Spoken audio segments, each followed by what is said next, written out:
Hello, welcome back to the Moth Dungeon for episode 21 of the Geno 52 podcast. I am sat in the dungeon on a Sunday night. Yeah. It is fucking life. It's a school night. Well, I could tell you what, I got fucked. Me and Stu were chatting, we were planning, and we had to do a little rejigging of our schedules and decided to record on Sunday. That's great. I ain't got a site meeting until 10 o'clock on Monday. I don't need to get up under any pressure on Monday. I'll be alright. I can record Sunday night. I had a fucking phone call with the boss about two or 3 hours ago going, we got an important email we need to feed back to on a project. And he was like, I'll tell you, when can you fit in? I was like, well, I'm on site at 10 o'clock and I can come in after that. And he was like, no. Let's have a breakfast meeting at 8 o'clock. Oh, for fuck's sake, now I've got to get up at 7:30. So, yeah, anyway, I'm Tom and I'm sat here with my lovely co-host, Stu. In the bright moth dungeon. Oh, fuck me, yeah, we're going to have so many moths in here. This is lit up. Not when it's nearly November, you won't. I know, yeah. Forget which country we're in. Yeah, well, you say that. I was out running today. It was fucking lovely out. It was glorious sun. Yesterday, what were we doing yesterday? I was fucking about with my old man yesterday. It was glorious. Well, the sun was out, but yeah. when we say glorious to people not in the UK, it was about 13 degrees. It wasn't pissing it down and raining sideways. It was fucking great. Pleasantly warm with while you're running or walking briskly in direct sunlight. But it was actually nice. We ran. I used to be fuck all to anybody. We ran not Leominster. Where the fuck was I? I was literally there 2 hours ago. I literally can't remember where I was 2 hours ago running. We were running a pub. It was up Ledbury. We're up Ledbury Way. Like anyone's going to fucking know where that is. We were running down this hill. I'll tell you what, it was actually nice. We were running through the shade of the trees. I was actually quite glad for some shade. It was cool. It's October, and I'm glad of the coolness. It was fucking lovely, but yeah. So no moss, but fuck me, it is bright. Of lighting. You do look like you've been watching too many fucking conspiracy YouTube videos. There's foil everywhere. Well, there's fucking tinfoil platters stapled to the ceiling of the moth dungeon with gaffer tape cables and power supplies right around. It really does look like an episode of the X-Files in here at the moment. It's good. This is actually I'm building a time machine, and you'll get your fucking tinfoil hat to go all the way back to. It was so I could. I should say that I've got my daylight bulbs pointing up at some silver plates which are reflecting now, but it's really bright, isn't it? It's for photographing large armies. I've just finished some boards, some game boards for a client, and it's very difficult to take good pictures of large areas. Yeah. And to get the light spread nicely across the lot. You can do army shots now, and it's a temporary thing because I'm moving soon, but hopefully, but it does the job. But it's what I'll do is when I move, I'm going to buy some proper photography equipment with umbrellas and things and get it set up. Because we get you set up. We've been chatting quite a bit. It's following on from the photographing miniature section. We've been improving your setup because especially for the commission paint business, being able to show what you can do well. Yeah, I need to be consistent because I take most of my pictures on my desk. I get out my the white background, etc. But it was hard for bigger stuff, and it was getting your lighting right mainly, wasn't it? Yeah. But it's about the consistency as well because the lights I move them when I'm painting, etc. And this is fine for bigger stuff, and really boring stuff. But my house goes on the market tomorrow, so we're going to be anybody moving. Wants to buy the moth dungeon? Yeah, so we're going to be moving at some point in next 3 to 6 months, depending how things go, and. I don't know what size workshop I'm going to have, but I'd like to, if I can, have a I'm using my hands here. This awesome audio format. I'd like to have part of my studio set up, a photography studio ready to go. Not something I have to clear away after I've taken the pictures to paint again. I'd like to have something set up with permanent lighting so I can just finish a model, walk over. Drop it in, take a picture, and it's done. So this was just kind of a bit of a test. But hell, it's bright. We almost need sunglasses. I'll get a fucking suntan down here. We started, I think, the last show that we recorded here by rambling on about useless local bullshit, and we've done a bit of that today as well. Well, fuck it. I mean, if Radio Free Caravan can talk about what they've been up to. They talk about cool stuff like shooting and accidents fun, and stuff, and we're just talking about where you've had a run this morning. Fucking. It was good. We ran through some fucking scrumped some apples. Fucking Ledbury's up Hereford way. Hereford is famous for cider apples. I mean, it's all orchards Gloucester, Somerset, everything. But that's where a lot of the orchards are is up in Hereford and glorious. It's nothing better than you fucking running and just go in a field. We're running through orchards and just eating apples off the tree. Fucking excellent. Scrumping some apples. That was great. We were teaching the kid how to scrump apples today. You in knee-length grey shorts. Yeah. And, fucking school cap. and it was the 1950s when you did it. Fucking hell. I don't know. Some of the people I run with, they were in short trousers in the 1950s. There is nothing like being overtaken going uphill by a man who's just celebrated his 80th birthday. Fucker for your morale that is when you're going uphill. Fucking MGM is so fucking fast. Well, and fit. he's still going to finish the game of life first, isn't he? So anyway, If he dies next week or something. Yeah, you're a real fucking cunt, aren't you? Yeah, fucking hell. Yeah, angry Scottish man with a camera, scary.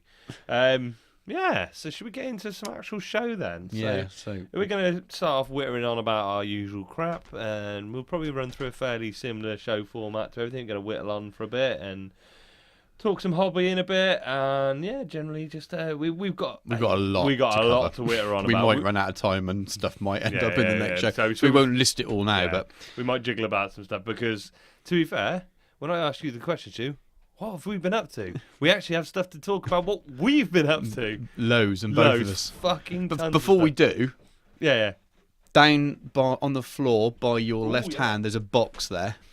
The one that says not children's products. That's the one. I think. don't know what's been in it.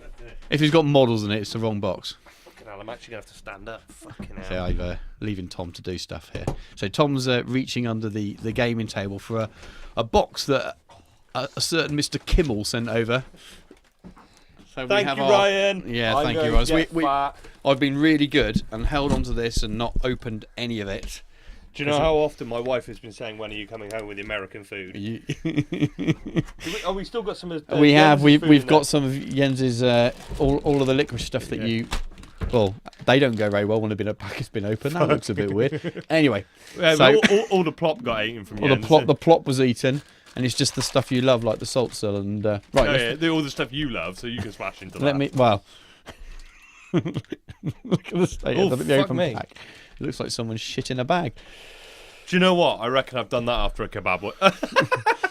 Yeah, this is really good visual comedy.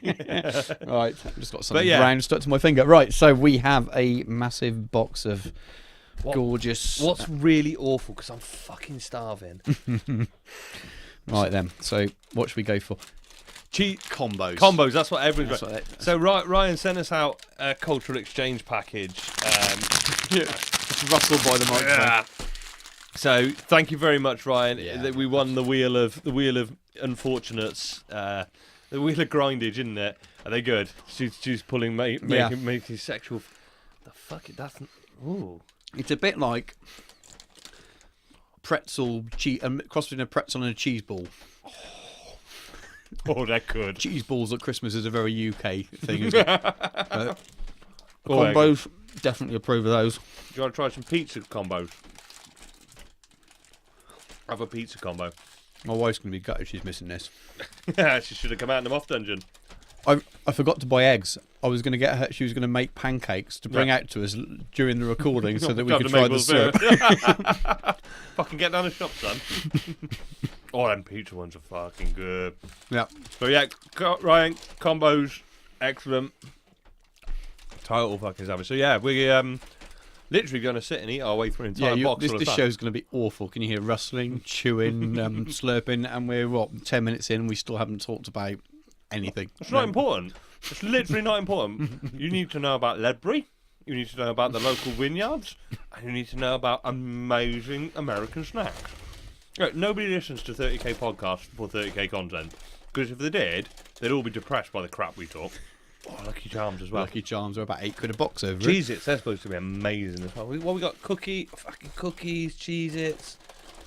What the hell's that? Oh, that's the maple syrup. That's got weight to it. Oh, where's it go? Oh, the it's great radio. Gummy worms. Oh, I'm a sucker for sweet. Absolutely. What's the Blue Diamond almonds? Smell good. So yeah, fuck it, guys. This show's going to be 3.5 hours of me and Stu eating. I think there's going to be a lot of chewing in this.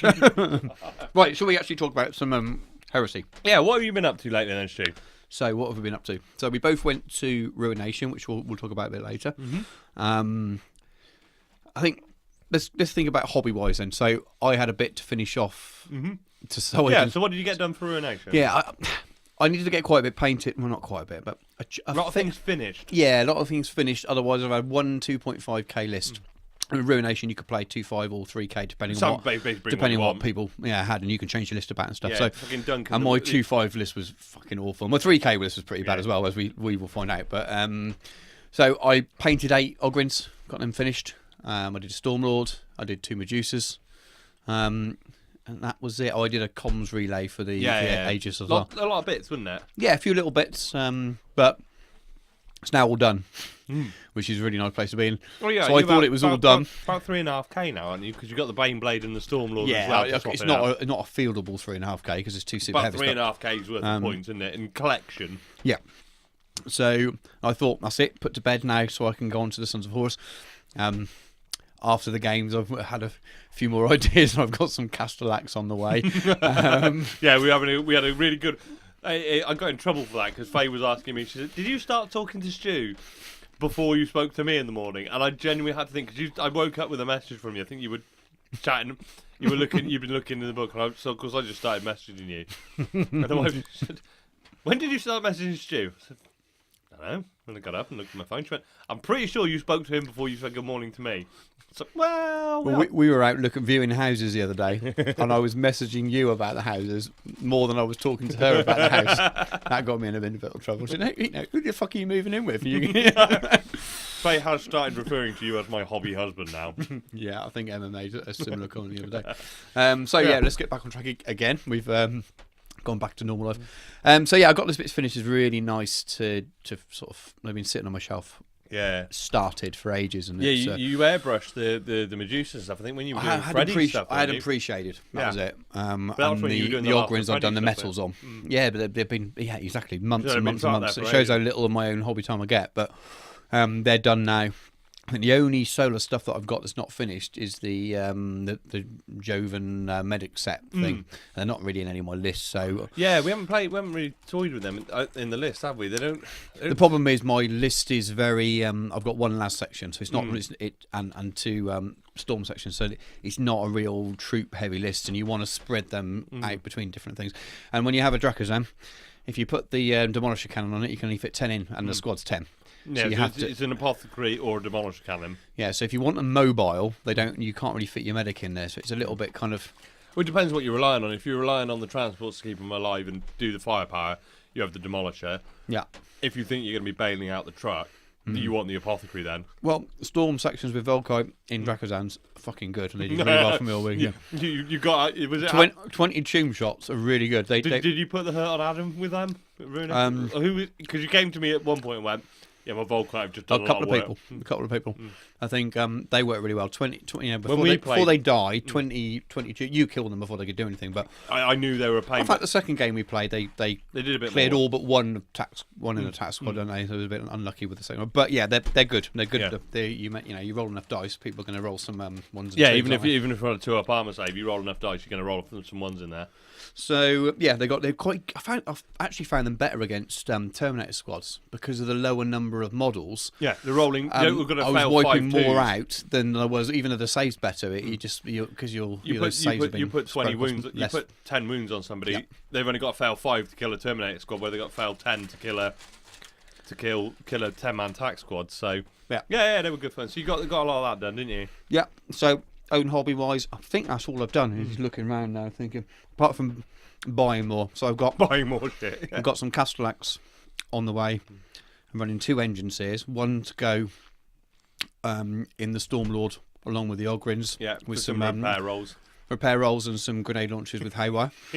And then 1 engine sear to look after 2 Castellax to sit with the last section that I run behind the Aegis, just to give some extra long range firepower. And I managed to get all of that by taking out the 2 Lehman Russ, which with Vanquishers. They're great. They just weren't doing enough. It's just 2 shots, isn't it? And you miss with them, or you don't pay. We had a really good chat about it, a really interesting discussion, because you between Thalax and Castellax in there, wasn't it? Because I like the Thalax models, and that was the problem. Yeah, but for me, because being a bit removed from it, mine was you want Darkfire Lances. Yeah. Because the las section sit at the back and don't really do anything until somebody gets them. I think my thinking for you, the chat I was putting forward to you was, well, you put the 2 Darkfire shots in there, because they're lance, you're always, and the strength 7? Can't remember. I think so. But it basically means you're always penning, always glancing on 5s, penning on 6s. Yeah. So you've always got a chance to pen anything. So those 2 shots just going bing, bing, bing, so like when I rushed you with my Land Well, you Raider, told me to take 4. I want, take 4 of the fuckers. I was like, no, I'm not doing that. I love them. I've come really close to buying some Darkfire Castellax for my mech list. Yeah. But we were having the conversation about cutting too much out of a list to get these units. Yeah, it would have. I didn't want to lose the feel of the completely list. change the feel of the list, and it was a list that I've built around aesthetics more than it being meta matching in terms of winning games. My Sons of Horus will be a bit more flexible in that way, and they'll be a bit more competitive against something like your regular Gilliman list with your 3 outflanking vets. Sort of it. So this is more of a modeller's army. Spoiler, the fucking vets did work at Ruination. Yeah, I'm not surprised. Having played them that week beforehand, I'm not surprised at all. So I've got them on order. Yeah, I really hope that I can find the time, because I've got so much work on, but I really hope I can find the time to get them done, because they should be fairly easy to paint. It's not like painting the infantry. Painting the Thalax that I painted, and I was quite brutal about only their shoulder plates got colour marking, because in my mind robots are robots, so don't get a lot of decorating. It's going to be metals with the colours that I have from them. You can rattle through them quite quickly. Actually, my Thalax I painted the shoulder pads first, put the liquid mask over them, and just painted the rest of the model and peeled the liquid. It'll be how quickly it takes me to paint the servos, which I'm using thralls for. I'm going to convert some thralls for, just because I look better holding the grenade. I've got guard plasticking grenade launchers, so I'm going to convert from those. Add a few bits of cable and some guitar strings and stuff, and have a little play around. So if I can get them done for the big game we've got up in Warhammer World on the 17th of December, I'll be chuffed, because it'll be a slightly better list, but won't change what the list does.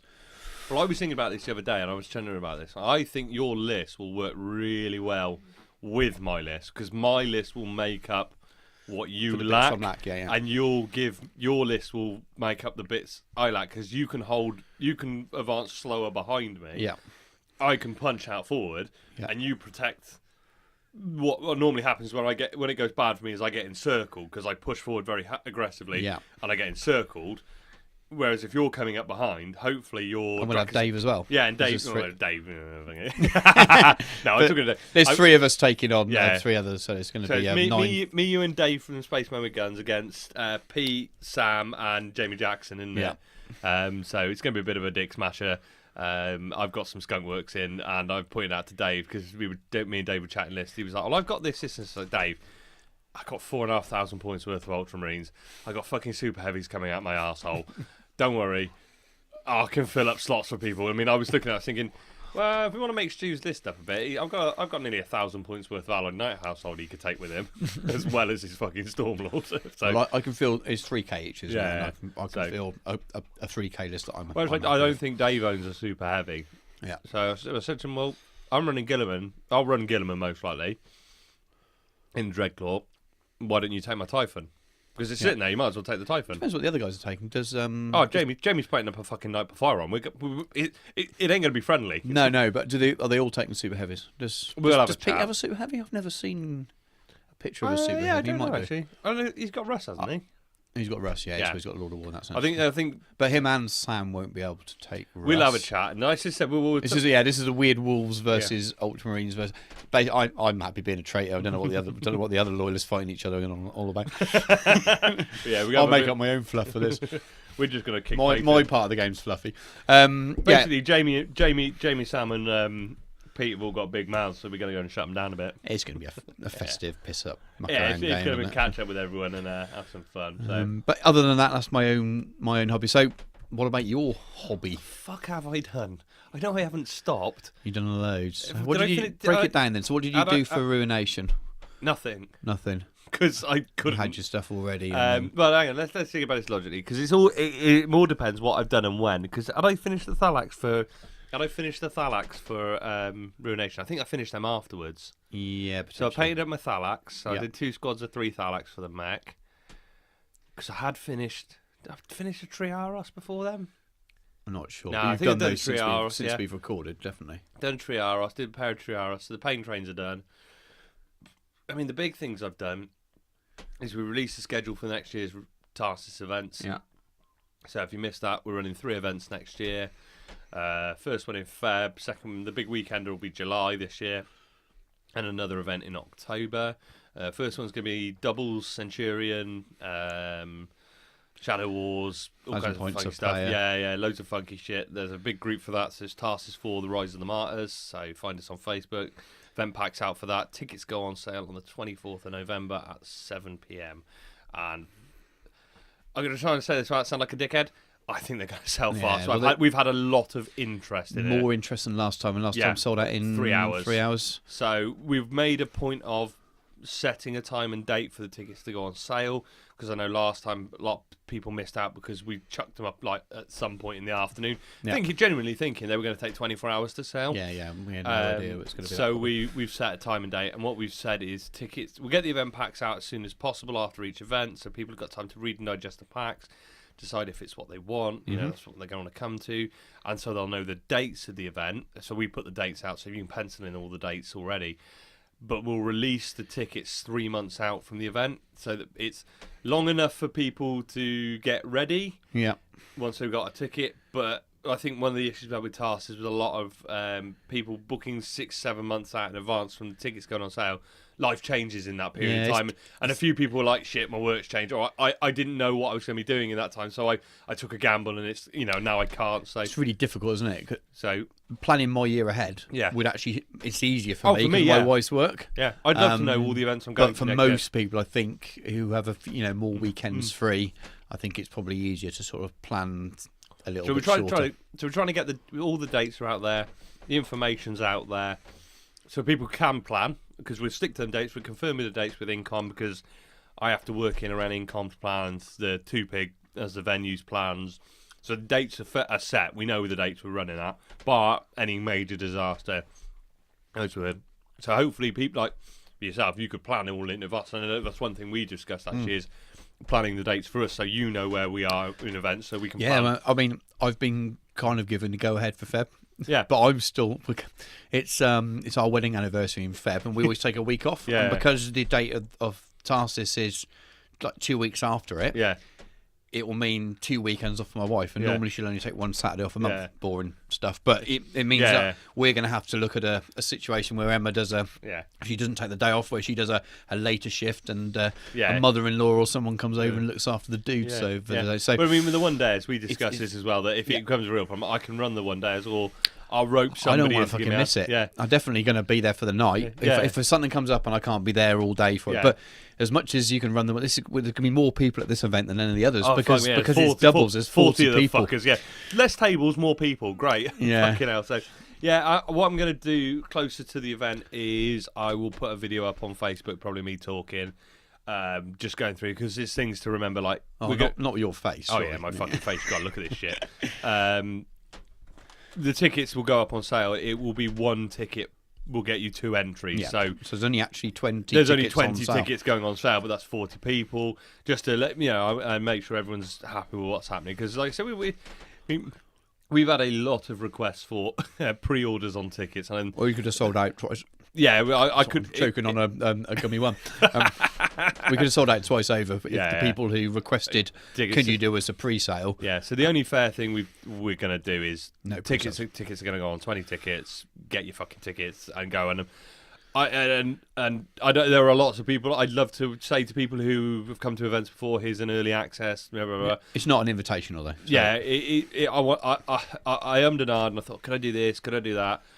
The only thing I can do is, to be completely fair, is to put the tickets on sale and put them out there. This isn't no fucking weekender tickets. No, yeah. Well, we'd be hypocrites to do that, considering our feelings on the weekender tickets. So, hopefully, I mean, I don't want to sound like an asshole, because this will probably won't fucking sell out now because I've sounded like such an asshole. But we're learning from what we've done. So I mean, Well, Forge will probably announce the weekenders that week, and that will take some I'll out. totally fuck us, but we got a plan. We got to take a gamble, but yeah. So that's been big for me. I've written the event pack, got that out. So it's a Centurion event. We've added some extra layers on top, so we're having no named or unique characters, because the basic premise for the fluff of the event is at the end of the last task is the hive collapsed. They ruin the place, they should fuck shit up, and the hive collapsed. All the heroes and generals are fucked off, they've been evacuated. These are lone war bands of, companies, broken Scat remains war survivors that bands. might have lost contact at the end. That yeah. And it's your warlord has risen to command a group, and you've tied in with another war band, and you're going to work together to work your way through this.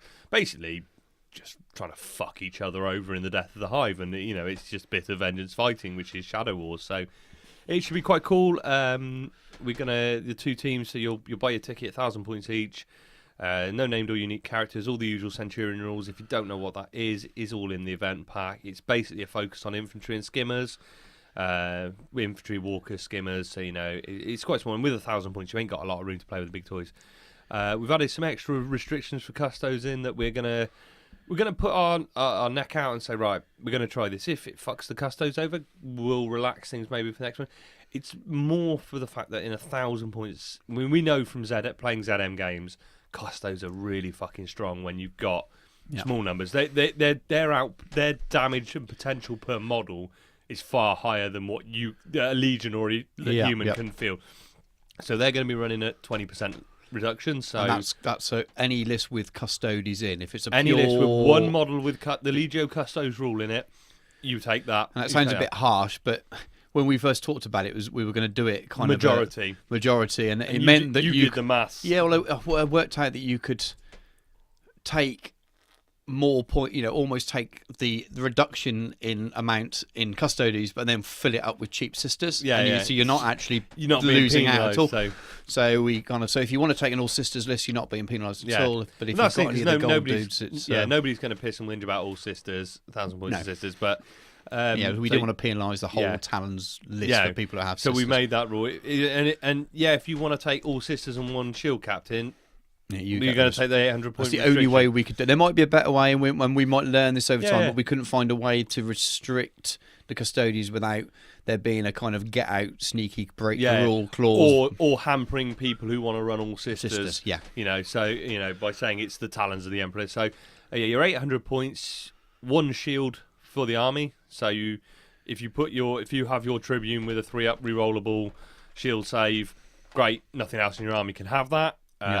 You rules out your Heriton Guards. Well, if you can take your Heriton Guard squad, but you can't bang shields on all of them.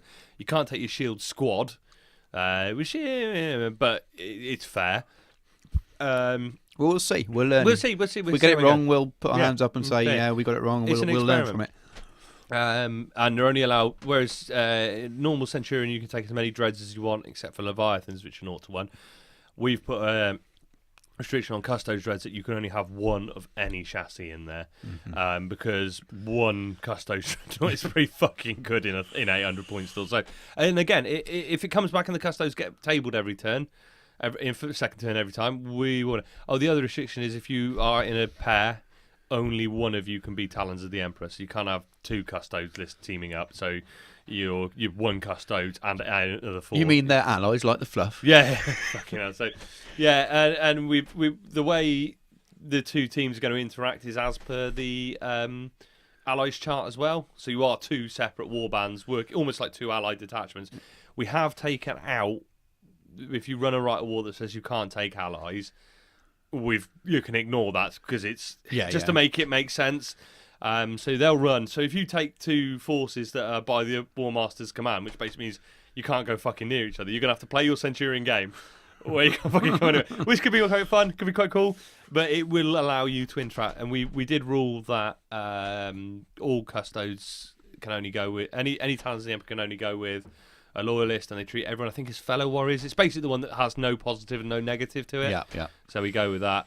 The other thing we have allowed is full demons list as per Codex Codex Demons 7th Ed 40k, because the warp's open. And trust me, there's going to be fucking weird warp shit happening on your table. So you can bring demons. Any traitor force can ally with demons and come. I can't remember. I think I put fellow warriors as well on that. I can't remember. But you can basically you can run a full demons list and ally that with traitors. Any traitor force can ally with demons, and it would be really cool to see some witchy poo shit running around. I have put a caveat that if you spam fucking summoning, we'll tell you to piss off, because it's not in the nature of the event, which I'm hoping people won't. It'd be great to see, like, Johnny's got his all Nurgle force, a load of plague bearers, something cool like that. Yeah. Damien with his word bearers from last Arsis, he brought his all demons. It'd be great because it's 1,000 points. You can knock that out of his demons. It'd be great to see some demon players down there. It'd be really good fun. I think it'd be really interesting. And there's going to be stuff going on, all kinds of crazy stuff with the warp effects going on. And it's definitely. If I played a game, and we'll talk about this more. I played a game against Callum at Ruination, and he had a lot in his word bearers. He had a lot of demons, and it was really fun watching this horde run towards me and try and then. I played demons. I played an all demons list once, and I kicked its ass. But I think the dude was playing a real nice dude, but he hadn't played for a little while. Yeah. So it was a little bit of that. But I in no way found... I mean, my twin Keres Mortis Contemptor killed his Bloodthirster in one round of shooting. Just put the fucking volumes of shooting into it. So I don't find demons... I know there is issues with summoning, and I know Ryan has talked about some of the horrors on Horus of, how you can fucking spam ridiculous things. But it would be the same if someone turned up with 12 quad mortars and told him to piss off, He's playing for the flavour of the event, and it'd be great to see all demons. So hopefully that'll be cool. Tickets go on sale in a couple of weeks, and it should be good fun, man. So that'll be good fun. So that's kept me busy, because I'm an idiot that says, I'm going to write an event pack, and I'm not just going to put the event pack out, I'm going to make it look like it's in a fucking red book, and then I'm going to go through it. And I'm going to make everyone proofread it 3 times, and then I'm going to still fucking miss stuff. And there'll be missed. There'll be stuff missed. Yeah, so anyway, it was good fun. It was good fun. So I've done that. What else have I been up to? Did your, what was Edward Scissorhands Dread that became... Did I do that since the last... Yeah, I did, didn't I? Yeah. And become a Hellboy Edward Scissorhands. Yeah, so I built Cortis Dread. Actually, my award-winning Cortis Dread, so we'll talk about that in a bit. Spoiler for futures. Yeah. So I did a Cortis Dread, used the Relic Contemptor, and I got these 2... They're out of production Forge World Dreadnought close combat weapons, where I think they came out with the Minotaur stuff, and it's a claw. It really looks like scissor blades on the fingers. Yeah. Now, awesome, really cool. They're really cool, but they got thumbs, and where a normal Contemptor arm, the fingers are on that dial on like a separate piece of print, so you can spin the fingers to match the side. These don't, they're fixed in place. He had 2 left hands, didn't he? So I fucking built them up, and I was like, it'll be fine. And the bolters came out from under the arm section, so like out of the forearm, and I cut them off, and I converted a grav gun onto it, and it looked fucking sick. And then I want to stick him on the fucking... He's got 2 left fucking hands. And he was like, no, I'm Edward Spazan. And you painted it as well, didn't you? I fucking painted the thing. I sent you a message, and I was like, fuck this. And I'm sat there at my desk, I'm about to post on... fucking heresy. Anyway, I look over to the right, and I've got a Siege Claw from a Mark IV box Dreadnought sat there under prime grey. I reckon I could. So I get it down. I'm like, because the box dreads are one piece, the arms, and you just change basically the front of it. And I was like, because they've got the articulated joint at the elbow and stuff. I was like, well, if I cut I've there, got knees, and but they got elbows. I was like, yeah, it fucking works. On it goes. So he's got one big Siege Claw hand with a grav gun. How did I get the grav gun to work on that? Fuck knows how I got that. Yeah, the grav gun still looks like it's coming. Isn't it? It's underslung under the arm, which was nice. Oh, because he's got the underslung melter gun on the thing, so I cut the melter gun off and because it's underslung on the Siege Claw anyway. So he's got one big hell. It looks fucking massive. It's huge. It's a little out of proportion, but it looks quite cool. He's got a big punching fist. He's got a big massive fist and a slashy hand. He's like a Freddy Krueger hand, isn't it? It's like, come here, kiddies. But yeah, actually, do you know what? Ruination and 30k Frontier, he did fucking work. He was a good boy. And he was just running up the field in Night Pod, just fucking go that way. He either worked as an amazing bullet magnet or he just ripped people's chests. So I got that done. I smashed him out. What else have I been doing? I started work on my Avenger. So I picked up a second-hand Avenger Strike Fighter, an eBay special. Said it was a complete kit. Turns up, no missiles, no canopy. Oh, cunt. what am I going to do with this then? So, being Mechanicum, because it's going on Mech Force, I've had my first adventure in Plasticard. It's not great. I'll be perfectly honest. It's not great. Once I get it painted, it will look okay. It's hard to cut and get neat, isn't it? I'm too scruffy for doing Plasticard stuff. I've not got the patience like Pete has. Like Pete's Plasticard stuff is amazing. He's got the patience and the time for it. I'm a little. I'm very good at tidying up once it's done. If you know what I mean. I want to get painting, so I tend to kind of get frustrated. So this is something I've had. I've been doing a lot of building at the moment, and I just want to paint something. And I was literally sat there the other day, I sat there like yesterday, going, I just want to paint something because I've done no painting for probably 2 weeks now. That's just a long been time building and building, which is great because I'm gonna have tons to build paint. But I'm like, I haven't got a brush or anything out lately, so I'm like, well, I want to paint something now. I keep looking at things, but like I was running through. I was going to make some 5 plasma gun marines the other day. Yep. So I'm sure I got the bits. I got 4 plasma guns. I got all the Mark IV. I haven't looked. That reminds me. Yeah, so I was just like, I won't start rustling around in the bins box and munching at the same time. But I was just like frustrated because I thought, well, I could build 4 basic marines very quickly, and I can paint them, and it will cure my itch. Because I can do a little bit of painting. Yeah. And then build a bit, and it will just hit me. And even that, I was like, I haven't got the fucking bits I need. It was like a frustration of I just want to paint something. But yeah, so I started work on the Avenger. I built a complete canopy over there. I'm going to abuse my internet celebrity status here and say, if anybody's got any missiles for either go on the Avenger or I think the same on the Primaris Lightning, the underslung missiles that you can glue on the hardpoints, I need a pair. I'd fucking love some. If anyone's got some, shoot us a message. I will trade you blowies under the table, some bits, 40k cash. might be alright as well. You just need something. I just need something. If you've got, I haven't got missiles for my Thunderbolt. Yeah, for me, there's a big gap with the hard point is missing, and I'd like it in there. So, but again, this is we've talked about with my mech before.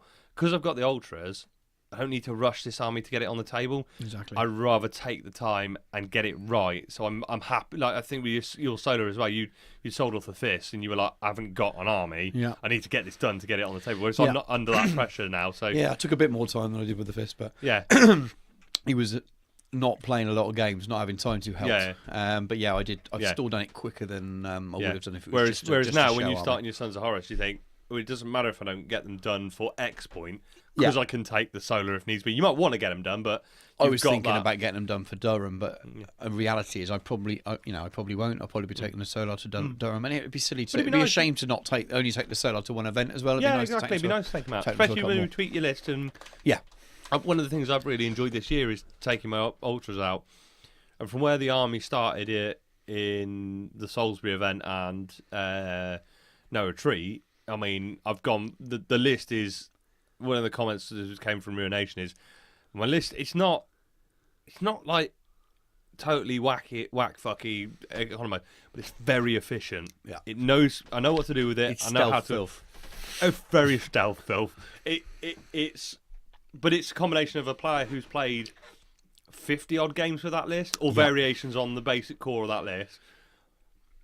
And a list that works well, it's refined, and it's had the holes worked out of it. Yeah. It's by no means not top tier. It's not top tier list by anyone.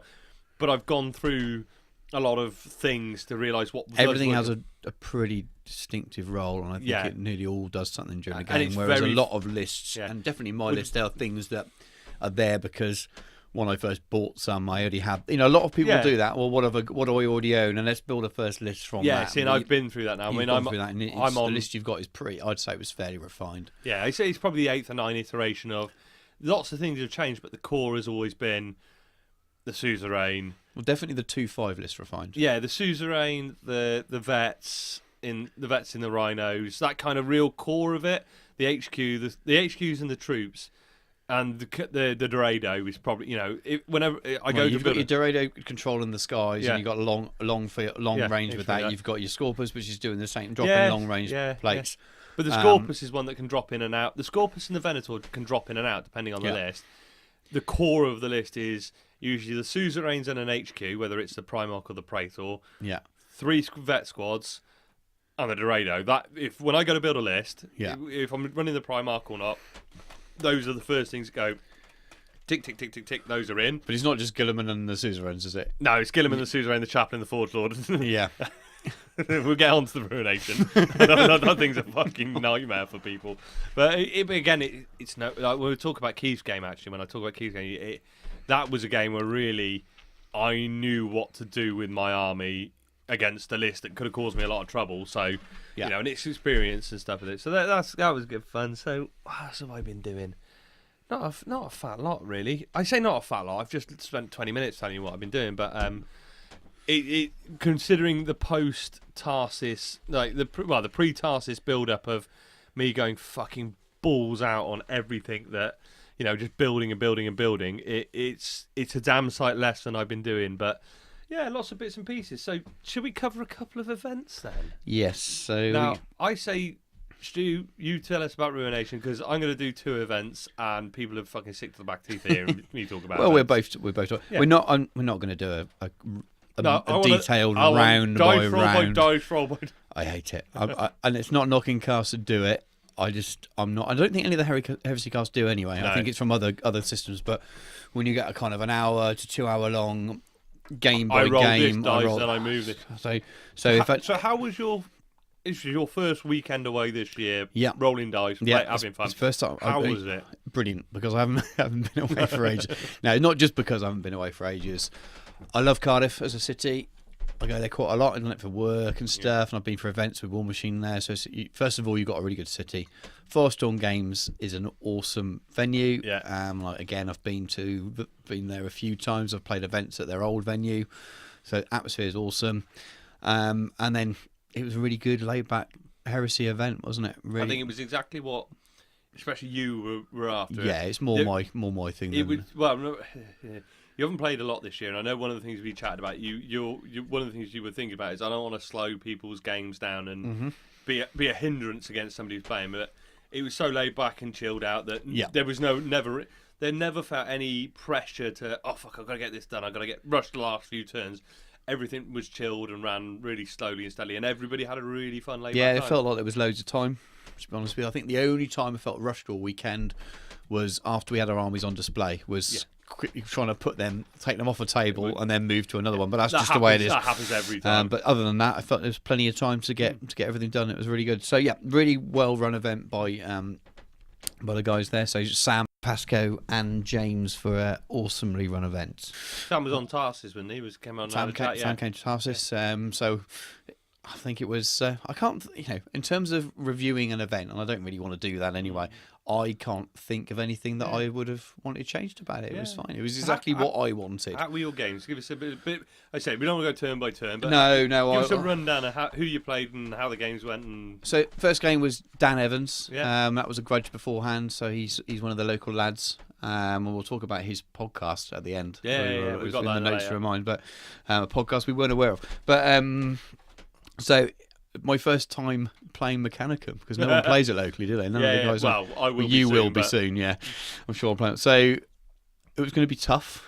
The missions are. I can't do anything. I can remember all the missions off the top of my head. This was Sam's very custom one. Yeah. It was the ambush one, wasn't it? It was, yeah. So I was kind of trying to defend against. It was good. It was a good mission. I enjoyed it. I was always on the back foot, but not out of the game until sort of the last turn, and then. And then he got all the points. So I lost heavily on the way the points worked, but I had a really, really good game. Yeah. He didn't have a very, very filthy list. I think his what knight did he have? He had a what gun did it have? I can't remember. That's what I'm trying to remember. To be fair, this was the first game of. I think it's like 3 weeks ago now. It was a long time ago. That was probably what won in the game. My Lord of War is a Stormlord, and he's good at coming on and mowing down troops, but it won't go exactly. It's not the answer for another Lord of War. It's not. So this would be a recurring theme, really. Yeah. My party bus isn't something that can go up against other party buses. It does its own thing. So there's nothing to counter the other big thing. Yeah, that's one of the things we talked about with your list is your Lord of War is there to do a different job when you haven't got an answer to somebody's Lord of War. Let me say what basically what's in my list. Sorry. That probably makes more sense so people know what I'm talking about. So I play some games at 2.5, some games at 3K, but basically the core of both lists is the same. It was a couple of Lehman Russ Vanquishers, a last section behind Aegis with a comms relay, and that was to get in my outflanking tank commanders in the Stormlord with my Ogryns, and it was 5 Ogryns in the 2.5 and 8 in the 3K. The Lehman Russes were only in my 3K list as well. There was 2 Drakazans with 2 10-man storm sections with Volkite, so chooming away. 2 Medusas. And that's pretty much it. Yeah.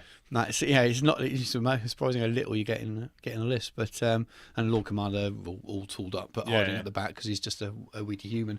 So not a lot of troops, but fairly mobile apart from the last section in there. For a solar list, it was very mobile. So issues I have with it, the weaknesses is the Stormlord. So yes, it looks scary when it rolls on, but unless it comes up against something that can easily shoot to death, against a militia army, it would be terrifying because it would tear chunks out of big again, infantry. the Ogryns are great, but again, when they come up against most things, they don't do. Even they can't even kill a dreadnought. Yeah, because it's armor 13. Yeah. They're only strength 6 and 7 with the claws. Yeah, so. They're brilliant models, but they're not. And there's a reason why you don't see them in solar lists where people don't take them. But the best thing they did was hold up Rob Duncan's Contemptor in game 3. But anyway, so first game against Dan, really, really super nice guy. He kind of put up with me being very rusty, having only played 2 games of the list beforehand. But had an enjoyable game. Lost at the end. Second game was against Jason Bates, another local guy. I think part of the podcast as well. We played 3K, which meant that he not only did he have Perturabo, but he had these his Tormentor as well. So that was probably the difference in the lists. There was some. That first scenario where you were defending, you were allowed to move the terrain. Yeah. And we rocked up to this table, and there's these massive, almost like mountains in the middle, massive bits of terrain. And we didn't move it. We just didn't occur to us. We thought, this is the way the table's set up. Well, this is quite a challenge. So we kind of spent 2 turns lobbing Medusa shells at each other over the centre of the table because we couldn't see each other. And again, it was really, really tight. If I'd looked at the clock and realised that we would only get one more turn in and moved my last section away from the Aegis and got towards one of the other objectives. It was War of Lies we're playing now, so there was a potential I could have drawn that game or won it. Good dice roll at the end. So that was quite tight. Both games I felt like I wasn't tabled in turn 2 like I was when I played you earlier in the week. So you weren't playing a whack faggot though. No, I wasn't. You were playing a dickhead like me. Both games felt like a game and I enjoyed it. Yes, was I in much danger of running away winning? Probably not. Game 3 was against Rob Duncan, who's a local to us. He travelled with us, but I've never played him before, so I requested a game against him, and it was a good turn. That was a good thing to do because I got my win for the weekend. Yeah, poor Rob had a bit of a rough weekend of it with his list. So what can you remember the scenario for round 3? Deployment we rolled up was long ways anyway, and he was like foot slugging his. Very model. Yeah, it wasn't a lot though. He's got a very, very low model count to his word bearers. Yeah. And I had a really good sort of first 2 rounds of shooting, and everything was just slowly walking towards him. I think I blew up his Land Raider with his Galvor back in. I managed to shoot all his Galvor back before they got into combat. So once they'd gone, and I think I shot off his Outrider squad the first turn as well. And there was just nothing. I realised at that point, I think I've got this because he can't really punched him very hard first. He bless him. Yeah, I just don't think he has enough models in his list, and he had his few too many point sinks in his. Yeah, and he had his Praetor with his heavy support squad straight at the back of the table, out of range or anything. So he just sat on a terrain piece doing nothing. So a couple of errors. He made an error with their deployment, but he didn't have a lot else to do. So transport. So it was a mixture of the scenario and the setup and things, but got a win anyway, so we'll keep on that. We'll take that. So that was day 1. Then it was Brazilian steakhouse.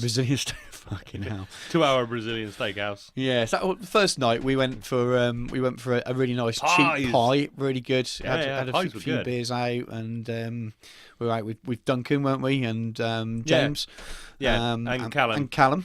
We'll talk about more about Callum later. That sounds bad. We'll give him a review. Couldn't even correct him because he's on water. The young lad is on water all weekend. I know, any bloody student there was drinking water all weekend. So Brazilian steakhouse. So a lot of us went. There was how many people were? There was the Legionalize and all their crew. Yep. There was our crew, which was me, you, Kurt, and Rob. Yeah. Miles, Rob. Miles came with us.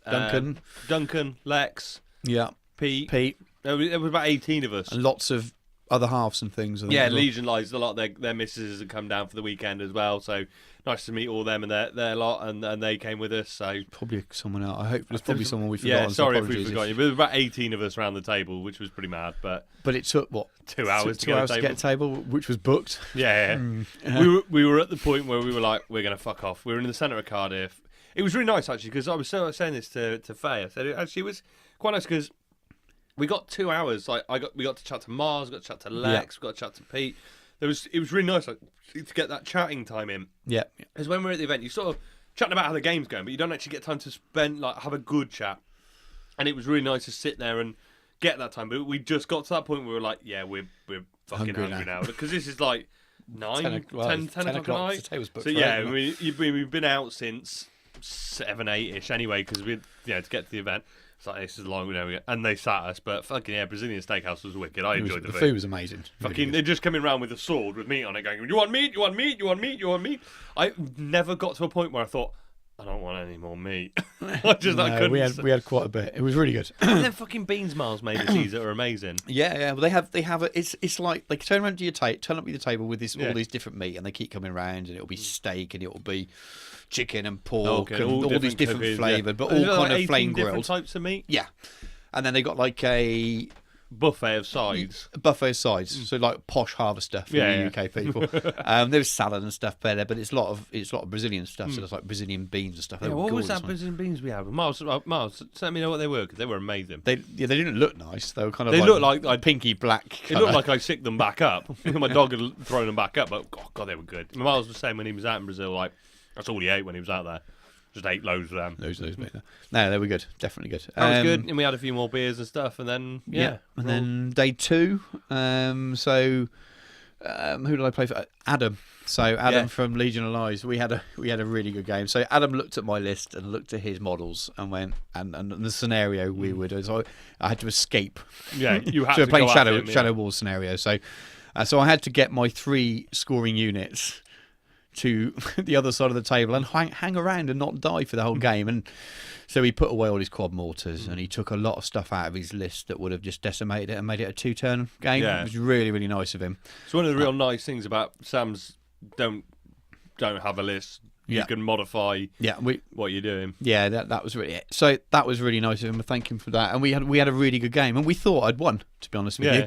But we hadn't read the scenario properly. And I only score by having stuff there. I thought I was scoring by killing stuff as well. Because if I was scoring by killing stuff, I would have won. He was scoring by killing stuff. He was scoring by killing stuff because they aren't within 24 inches. Yeah. So but I thought I was killing by scoring by killing stuff. But you're not. You're only scoring. It's just one of those kooky missions where I can only score by keeping stuff. Shadow Wars is fucked. Yeah, it's designed for fun. But and this is one of the conversations I think we had, and it's not just from Sam's event. It was I threw a Shadow Wars mission, at least one, maybe 2, into Tarsis. Yeah, and they're very wonky, and they can very quickly, for a lot of people, go, "I've lost this mission." Before you even start, you can look at it and go, "I've lost it."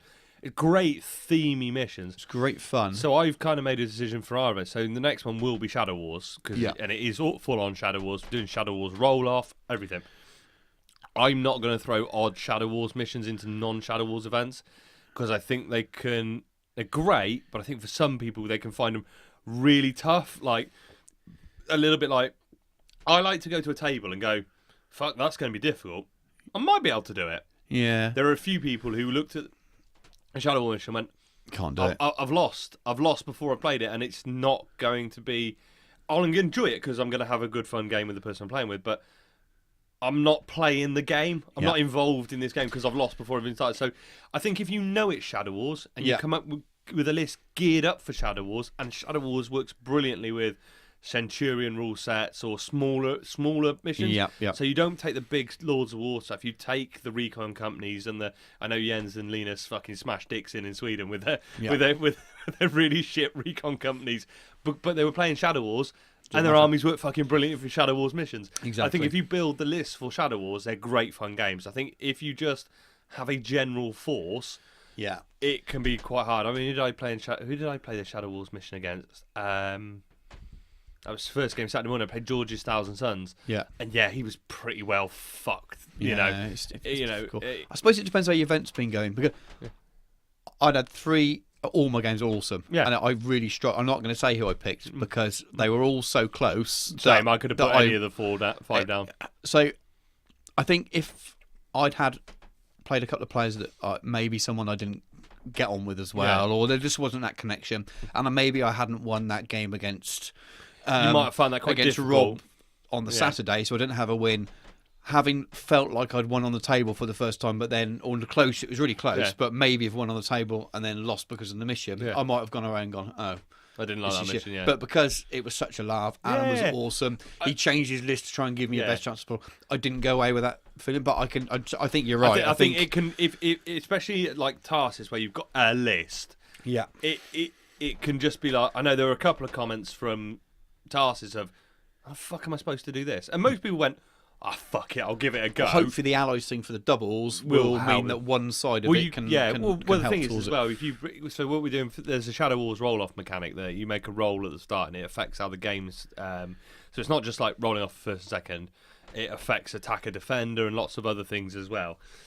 And there's modifiers to your dice roll, so certain legions get pluses or minuses. You were at a -2 because you've got super heavy. Yeah. That's it for Solar. You just get -2 for super heavy. So if you've got recon companies and vigilators, that gives you pluses. You've got recon marines, that gives you pluses. So you can get pluses and minuses to that roll. So what we're doing is saying, right, you 2 players add your pluses and negatives up. Yeah. And make one dice roll per side. So if you go full into I think it removes some of the skew. Yeah. Unless people take the same list or something, they go that way. But so hopefully it'll generate some. I think if you go full into Shadow Wars, I think it's not unenjoyable.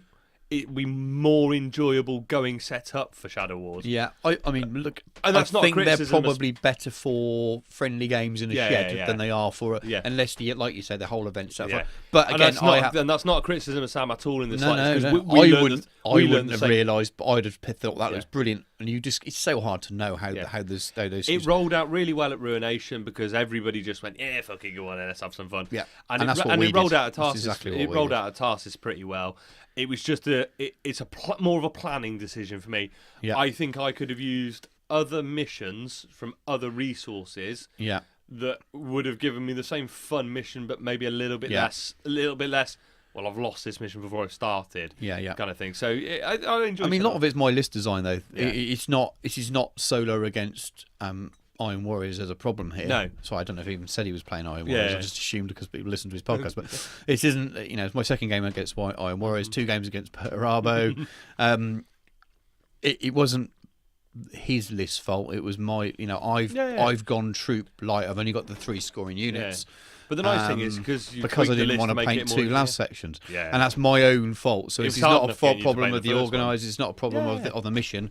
It's my list has only got the 3 scoring. The other thing is that unless they're all in storm sections, a solo list trying to escape is not going to be the same as a list with legionaries in lots of rhinos. You're going to find it a lot easier to get I'm going to move a lot quicker than you are. Or you outflank like yours. You outflank at the end of the game and stick them down there. So but really good game. Adam thought he'd pulled so many punches with his list at the beginning, and it almost looked like it backfired on him. Like it looked like he thought, honestly, that last turn he thought he'd lost. Trounced, and then when we started counting it up and reread it, we realised, actually, no. And I think he won 6-1. Which is nice. It's nice for the end of the game for both of you to walk away. But we had an awesome, fun game. Yeah. Really, really, really good. One of my best games of Heresy I've played. And then the last game was Callum. So Callum of Tabletop Banter YouTube fame. So. With his fucking hilarious World Eaters list. I loved Word Bearers list. I loved his list. Yeah. I've played a lot of Word Bearers over the last year. Been an Ultra Moves player. We want to fight Word Bearers. I really enjoyed playing his list. Yeah, me too. And it was just loads and loads and loads of bloodthirsters, loads of bloodletters. Loads of bloodletters. Just swarming across. And loads of legionaries on foot as well. Everything's on foot. The only vehicle he got was a skull cannon. I don't his think he had demons. any vehicles in the list. We played 3K, and I don't think he had any. Did he have the skull cannon at the back? Or I don't he think no, he did. He No. tweaked his list up from when Yep. I played him Saturday. Did he bring Lorgar with you? He had Lorgar, Yeah, so and he had a Demon Prince. So when I played him, he hadn't brought Lorgar on the Saturday. Yeah. And one of the things we chatted about was, you ain't got anything to go toe to toe. I ran Gilliman through him. Mission And I did we think play? he brought. It was the one where he had to get in your line. Yes, Because I remember so- coming over and he was. So we had chomping standard through your line. deployment as line. So Yeah. I was spread out, and he was just swarming across the table, and it was a city fight board, and it was thematically, It worked was much the better best for him. looking game I played all weekend. He's got a because lovely of the, looking army because as well. his army swarming through the broken down city across my thin blue and white line, thin eggshell blue and white line. Blue. And it was an amazing game. It was really good fun. I've not played demons since I played fantasy. Yeah. So I've not seen any demons on the table since fantasy. Not that many anyway, I think. Yeah.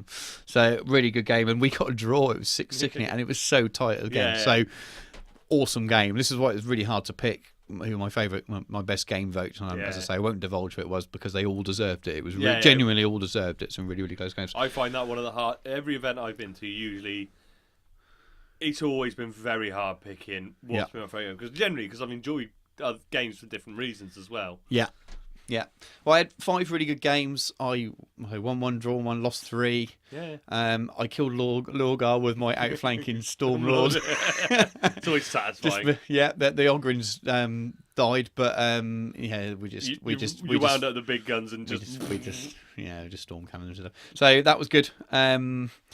I think when I was up against the list with the Primarchs, my list finds it really, really tough because I've got nothing to stop them. Yeah. So if it's a scenario when you could ignore them, you would, but these scenarios you can't. You know, when he had his Tormentor as well, that made it very, very hard. If it wasn't for being very terrain heavy in that game, I would have probably So it's not lost heavier. This is like I said, it's not a criticism, but personally, I don't think you can run the Tormentor in 3K. So this is a debate. Yeah, I know all about that. I don't know, to be honest. And it's not calling bullshit on Dan, not Dan. It was Jason. Jason. And not calling bullshit on Jason at all, because it can be read both ways.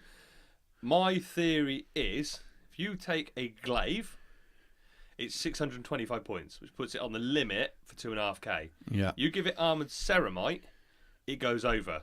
Yeah. Because the points cost for that Lord of War goes over.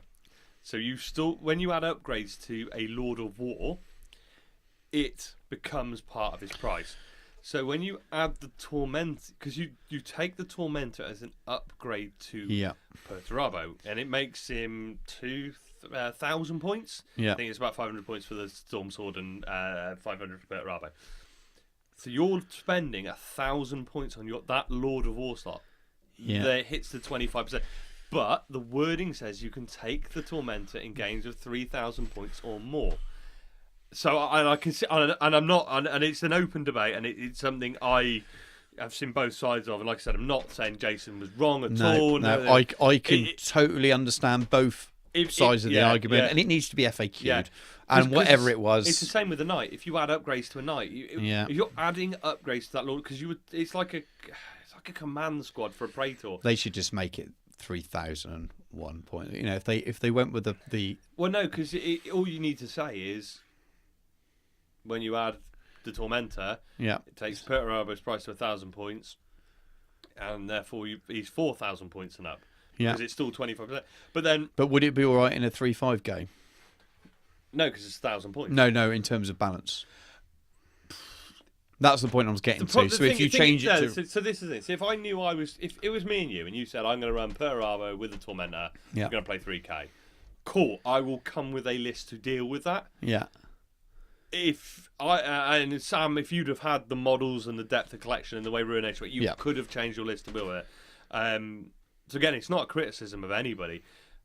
If I rocked up to an event, turned up to a table, and at 3K you drop your Shadow Sword and your Primarch, I'm going to think, well, I've only got one Lord of War, you've got 2 there. Yeah. Because it's still 2 Lord of War. I get it. Yeah. I get it. And to me, it would, and by no means, it is still 99% to do with what the players like over the table.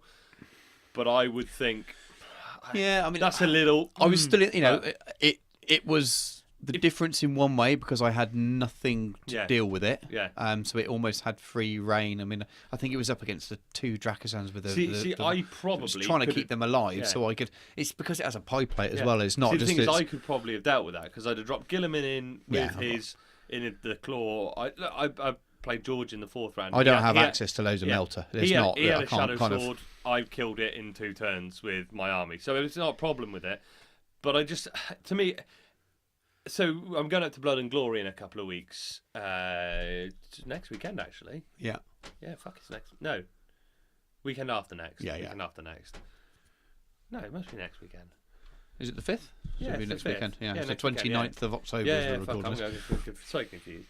Yeah, and I was toying with 2 lists, and one was basically I'm not taking any Lords of War at 2,500 points, and one was taking my 2 knights in a Allied Knight House. And I was sat there and I'm toying between the 2 lists. Neither is particularly awful, but the knights are going to be quite strong. Yeah. And I chatted to Tom and I said, I don't know what I wanted to bring the knights because I never get to play with my knights. So I wanted to run my knights out. I thought, I want to run my knights out. I'd love to take them out and play with them. They're beautifully painted. They sit in a cupboard. And it wasn't, I think this is stronger. It's just, I'd like to run my 2, my Atropos and my Eren. And I wanted to take them. And Tom actually said to me, he said, well, put it this way. At 2,500 points, if someone dropped that in front of you, how would you feel? And I went, I probably wouldn't enjoy it. And he said, and I said, yeah, fair enough. There we go. So, but at 3K, I probably wouldn't have felt so bad. But at 2.5, and I sort of agreed. I went, yeah, all right, I get that. And for me, I say the Tormentor question is an odd question because I can read it both ways. But yeah, because you can come up against. I think if it was Tarsis, yeah, I'd have said no. Mainly because I think because you get your 2 Lords of War without having to take the punishment. Because you can take 2 Lords of War in Onslaught, but you can't take a Right of War and you're always going second. Yeah. If you take Leviathan, you get the same kind of restrictions.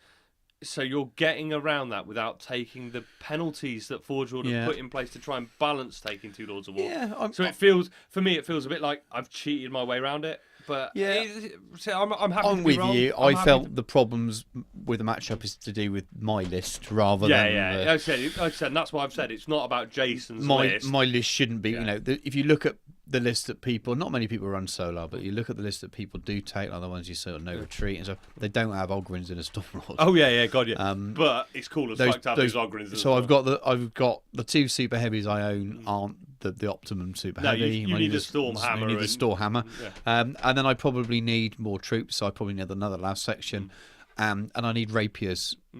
And my way of getting rid of tanks needs to be lots of long range AP2 and AP1, not because I don't have the ability to get up behind with melter and stuff. So and I haven't done that. I've painted models I like. You want to paint what you want, and in the end, that's the more important thing, especially with your more limited playing time and hobby time. You want to feel like you want to paint it. Rather my Sons of Horus, while they're not the list I've built to start with, and I won't go into it here because we've got a lot to cover, but they're not super competitive.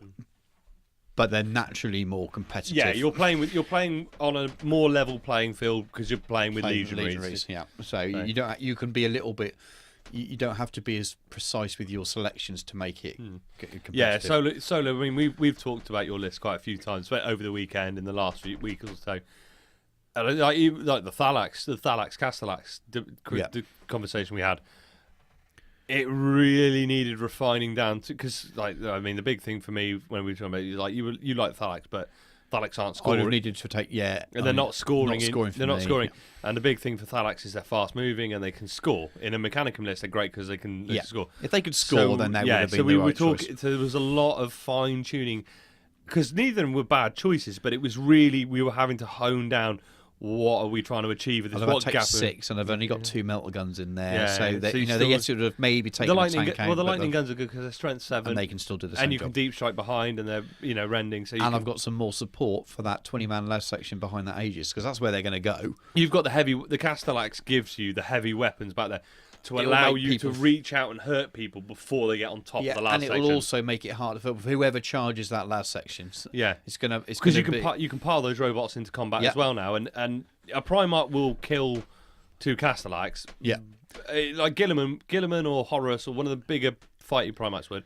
You get Korax, or but that's a turn he's not going Through through everything. the scoring unit who might get a chance to get away and do something. I mean, those two would hold up Lorgar, if he didn't get his psychic powers off, but it would add something. It gives you that bit more of a rock at the back and some long range fire to support the Medusas, which is what I'm losing by because it replaced all Vanquishers for the same points. I'm always for replacing the shots I had with the 2 Vanquishers and giving me loads more utility as well. So that the engine sear and the 4 services with the haywire grenades. That's the thing. So who are jumping out the Stormlord with the Ogryns as well. Yeah. So someone drops in close to you with a Dreadclaw now. Yeah, well, great. You got how many 4 or 5 servo automata with haywire grenades? Yep. That's 5 haywire shots at that Dreadclaw.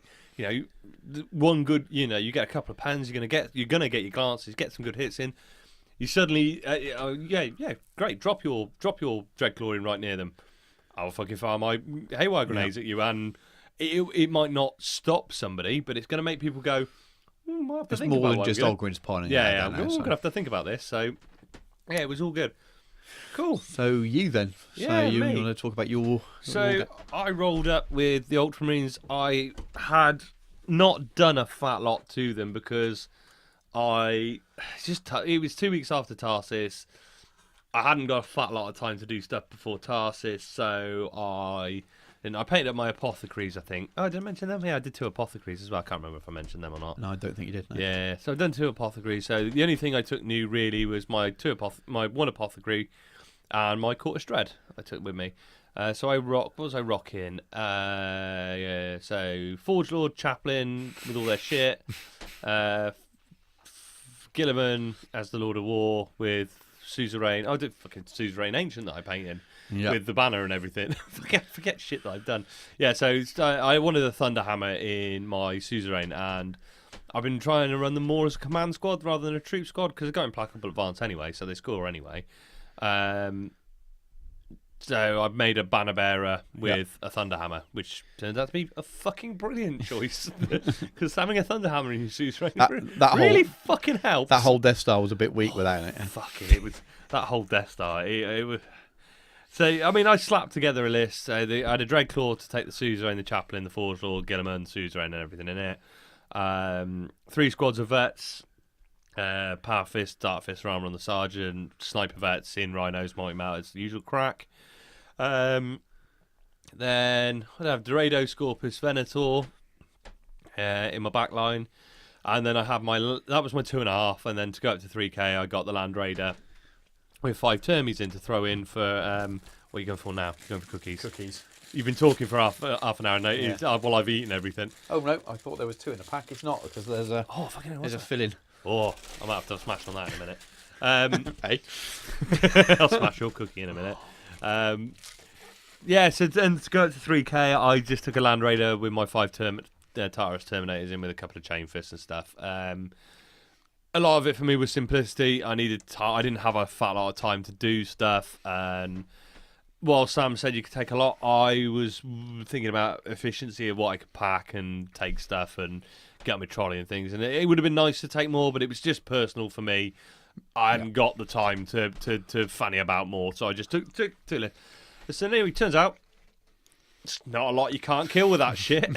So I went 4-1 for the weekend. Having played that list the week beforehand doesn't surprise me. Yeah.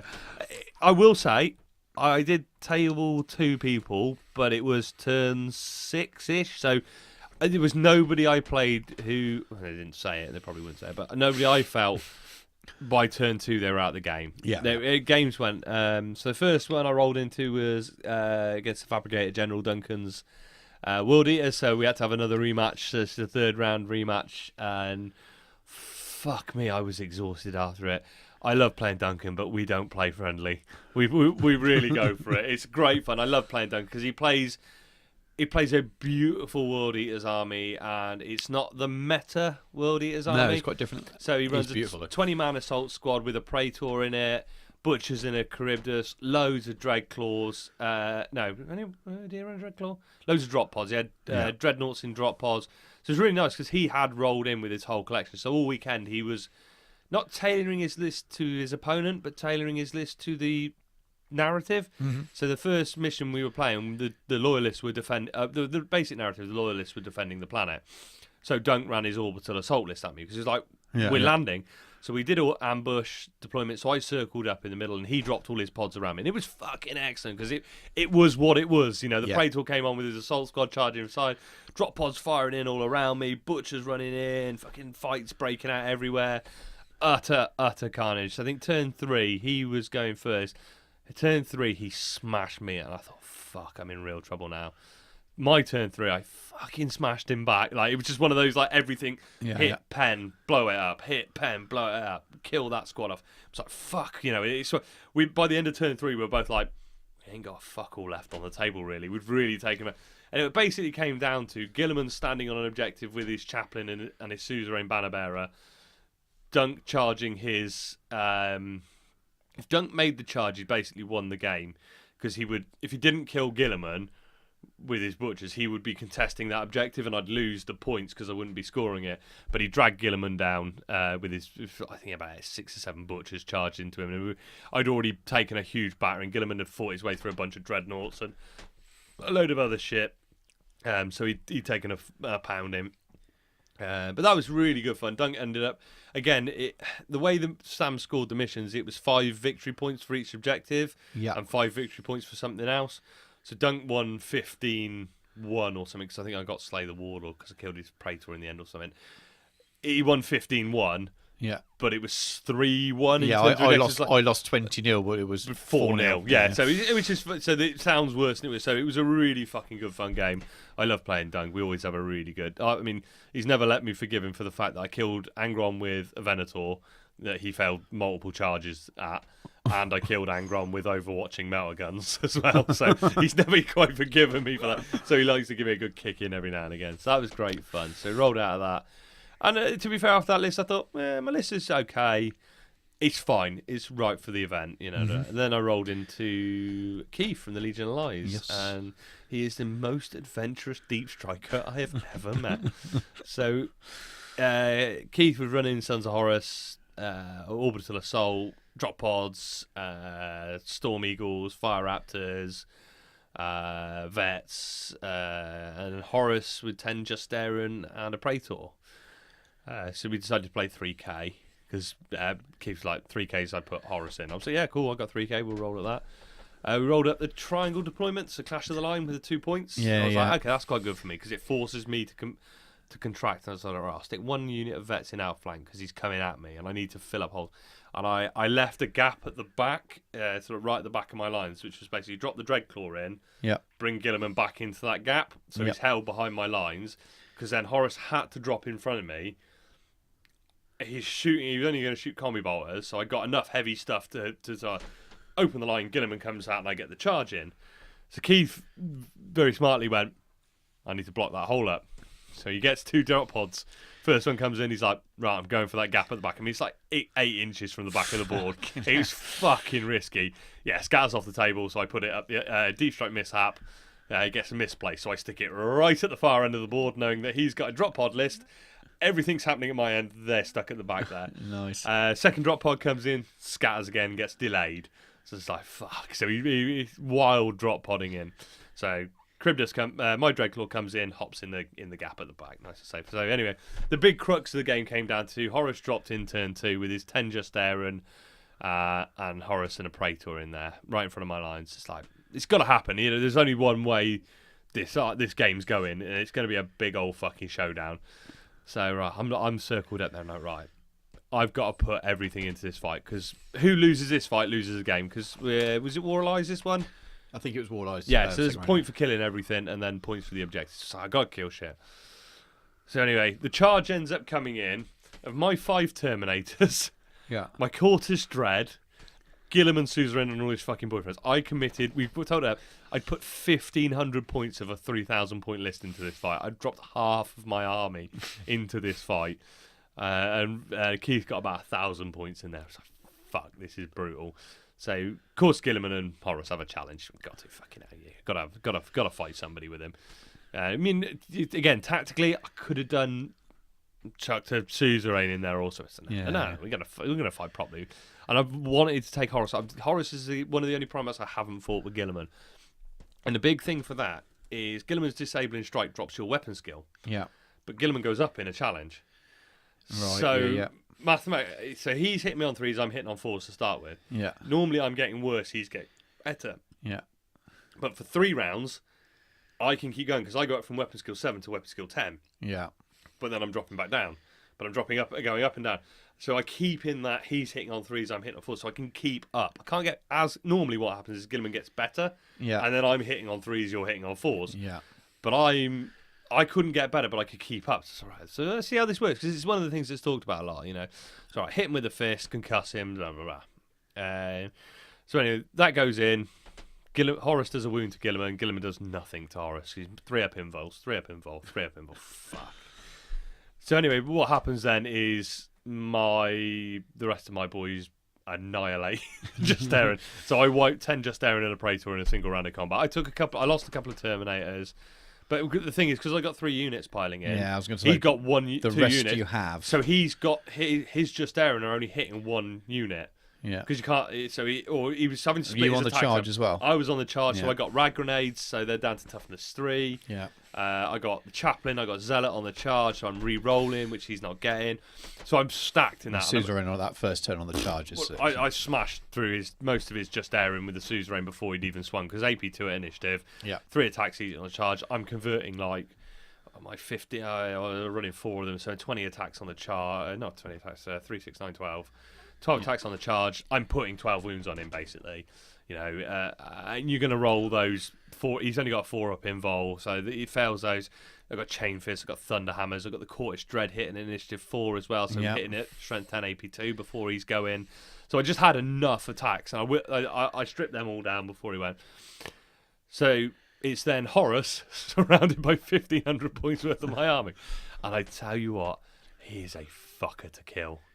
So we go into the second round of combat. All of those attacks into Horus. Doesn't take a wound. Saves everything. Fuck. I'm like, oh shit. I know I've done enough, but I'm in trouble because if I don't either hold Horus up or kill him, he will rampage through my lines then if he gets free. So fuck. So third round of combat. Another wound to Guilliman. Nothing to Horus. Fuck. This is not good. And then fourth round of combat. Fucking Keith fucked a lot. he rolled 6. He failed 6 invol saves in 1 turn. Oh god! Dragged Horus down. It took half my army. It took 4 turns to deal with Horus. He's a fucker to drag down. But yeah, we dragged him down. And like I said, by the time I'd done that, his Fire Raptor had come on, and I shot it down with a Duradeo. His vets at the back I dealt with. His vets close to me I dealt with. You know, I all the other stuff. My Duradeo, my Venator. Well, you still have quite a lot. You know, you still got your 3 units of vets. So I still had enough to deal with. Backfield firepower as well. So I was still dealing with other stuff as well. But I crippled it. If he'd won that fight, he'd have taken out so much of my stuff, and I'd had nothing to answer him with. Yeah. And I'd taken out so much of his, he had nothing to answer what I got left. Because Guilliman was just stood there like, well, you can bring your vets towards me and stuff. I'll kill them. So he ended up going and wandering off up the middle of the board to go and stand on an objective and stuff. And yeah, I won quite reasonably comfortably in the end. And I think...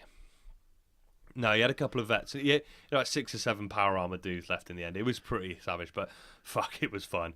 And it was genuinely like the first round. Once I dealt with the Justarin, I thought, I'm okay. I've got a good chance here. Never until Horus went down, I never thought I've got it. But committing to that fight, I was worried. I thought I'm putting a lot into this fight, so that was good fun. It was really good to catch up with Keith. We didn't get a game in Escalation. We got to hang out at Escalation. We didn't get a game in, so we wanted a game for that. Third round, I rolled into Callum. So your Word Bearers player. So I rolled into Callum because we had to have a Word Bearer slap up, and it was a great fun game, but his list was not able to deal with me very well. Because his Galvaback were running across the table, he ran into my guns. Yeah. Same with they me, took a lot of shooting. So you hadn't got Lorgar at this point. He was running Lorgar when he played me. So we had no Lord of War on the table. He had a skull cannon at the back, which was his biggest shooting, really, a big pie bait, and it weren't that great. It ain't that great. So his Galvorback got towards me, but by the time they got towards me, I'd had 2 squads of sniper bolters. So I'm negating the fact that toughness 5 because I'm still wounding on force with sniper. I'm rending, I'm hammering shots into him. And because he'd not got any big vehicles, I could bring the Deredeo and the Venator in. Well, the Deredeo had to deal with his Nurgle Demon Prince that came leaping at me. That fucking scared me because he fucking started firing warps, flame breaths, and flamer templates at me because he was in me. But I dragged him down again with just weight of dice, and I could shoot him down. I managed to make. So we ran. So of course, then when the Dreadnought, the Death Star dropped in, he got his 10 Terminators with Corferon in there. 5 Suzerain will kill 10 Terminators. Yeah. Easy peasy. They run through them. And of course he's got Corferon, who's a human in Terminator armor, so he's only toughness 3. So fucking running, he's toughness 2. Yeah. so my Suzerain axes are instant death in him. So Corferon was never going to stand up to Guilliman. But it was cool because we wanted to see it, and I got to rip Corferon's heart out again, which was quite good fun. But once I'd piled through that, I could then just go through it. I mean, he'd rolled up Dark Channeling on his 2 big tack squads, and they both got Zealot, which is fucking annoying because I ran into them, chopped half his squad down. They're fearless, they don't break. Fuck! So I was just hacking my way through reams of power armor, and it just slowed them down. But it was great. I love the game, and the table didn't really work for him. There was fuck all cover. So you played him on a quite heavily terrain sim. I played him. There was 2. I got a piece of terrain which I basically managed to set up my firebase on. Yeah. He got a big open sea. Yeah, I can see how he would. He got no cover. I got line of sight on everything. I mean, in the end, I was driving my Scorpus towards him because I was out of range to hit things. We just devastated. It was great fun. Callum's super nice dude. Go and check out Tabletop Bante. It was a beautiful army as well. I really liked his word bearer. It was one of my favourites from the weekend. Lovely. His approach to the game is awesome. Oh, it's yeah, very just much, want to have fun. Let's make it fun. Let's make it fluffy. Let's go off the story. Yeah, one of the things I wish I had done is taken some other options because I knew my Death Star was not unstoppable, but was going to give him a very hard time. I wish I'd had more time to take advantage of it because I'd have dropped Guilliman out and run a Praetor. Yeah. Chopped a few things out to make that game not more balanced because he had a good list. It was a good list, but I knew if Guilliman hit his lines, I would punch through it because he couldn't get away from me fast enough as well. Then I could bounce from combat to combat to combat. It was my own fault. I should have taken, if I'd had a bit more time, taken a bit more stuff and just given a bit more flavour. Yeah. So I ran through everything Callum had. But again, turn 5, turn 6, I smashed my way through everything. Because I'm a fucker. But yeah, then Brazilian Steakhouse happened, and that was all good fun. Yeah. And we rolled back in for Sunday, and I played George. George's 1,000 Tons. Yes. Yeah, George's 1,000 Tons. So I turned up, and he went, I've got Guard of the Crimson King. And I went, okay. I hadn't heard any horror stories of Magnus. I said, got Magnus? And he went, no. He said, I'm going to have time to paint him up. I got a Shadow Sword. Cool, okay. Different. So 3 squads of Sekhmet, a massive 20-man squad of Marines, a missile heavy support squad, a heavy bolter support squad. And again, it was one of those things. So we're playing the Shadow Wars mission, the Noose, where he had to escape, so he had to come towards me. And again, I thought, I got a bit of a gun line here, and he's got to come towards me, and a lot of his stuff is foot slogging.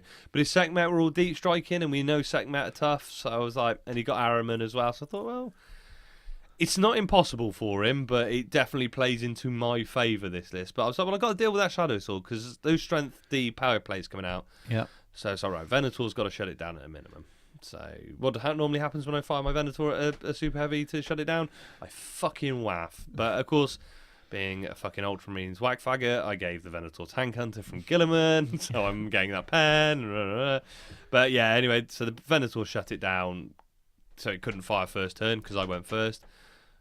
Second turn, I shut it down. Guilliman was out of his pod, punched it to death. So Guilliman's punched more super heavies to death than he has Primarchs. So once I nobbled that, so he got a big 20-man tack squad next to it. Guilliman was just like All right. Now, he got an orbital strike to throw at me, which is a strength D orbital strike, which really fucking scared the hell out of me because he went, I'll drop that on Gilliman's head. Oh, fuck. Unfortunately, it scattered backwards. It detonated the Dreadclaw nicely, but which was good because it meant, because my plan was, well, Gilliman hop back in the pod and come back down there and deal with the Sekhmet. And I was like, shit. I can't get Gilliman to deal with the Sekhmet now, so I've got to deal with the Sekhmet with sniper vets and my backline gunfire, which was always not bad, but it's not what I'd want. So I was like, right, okay, well, we'll see how it goes. So Gilliman just ran through the 20-man squad. He then ate the missile marines and then chased.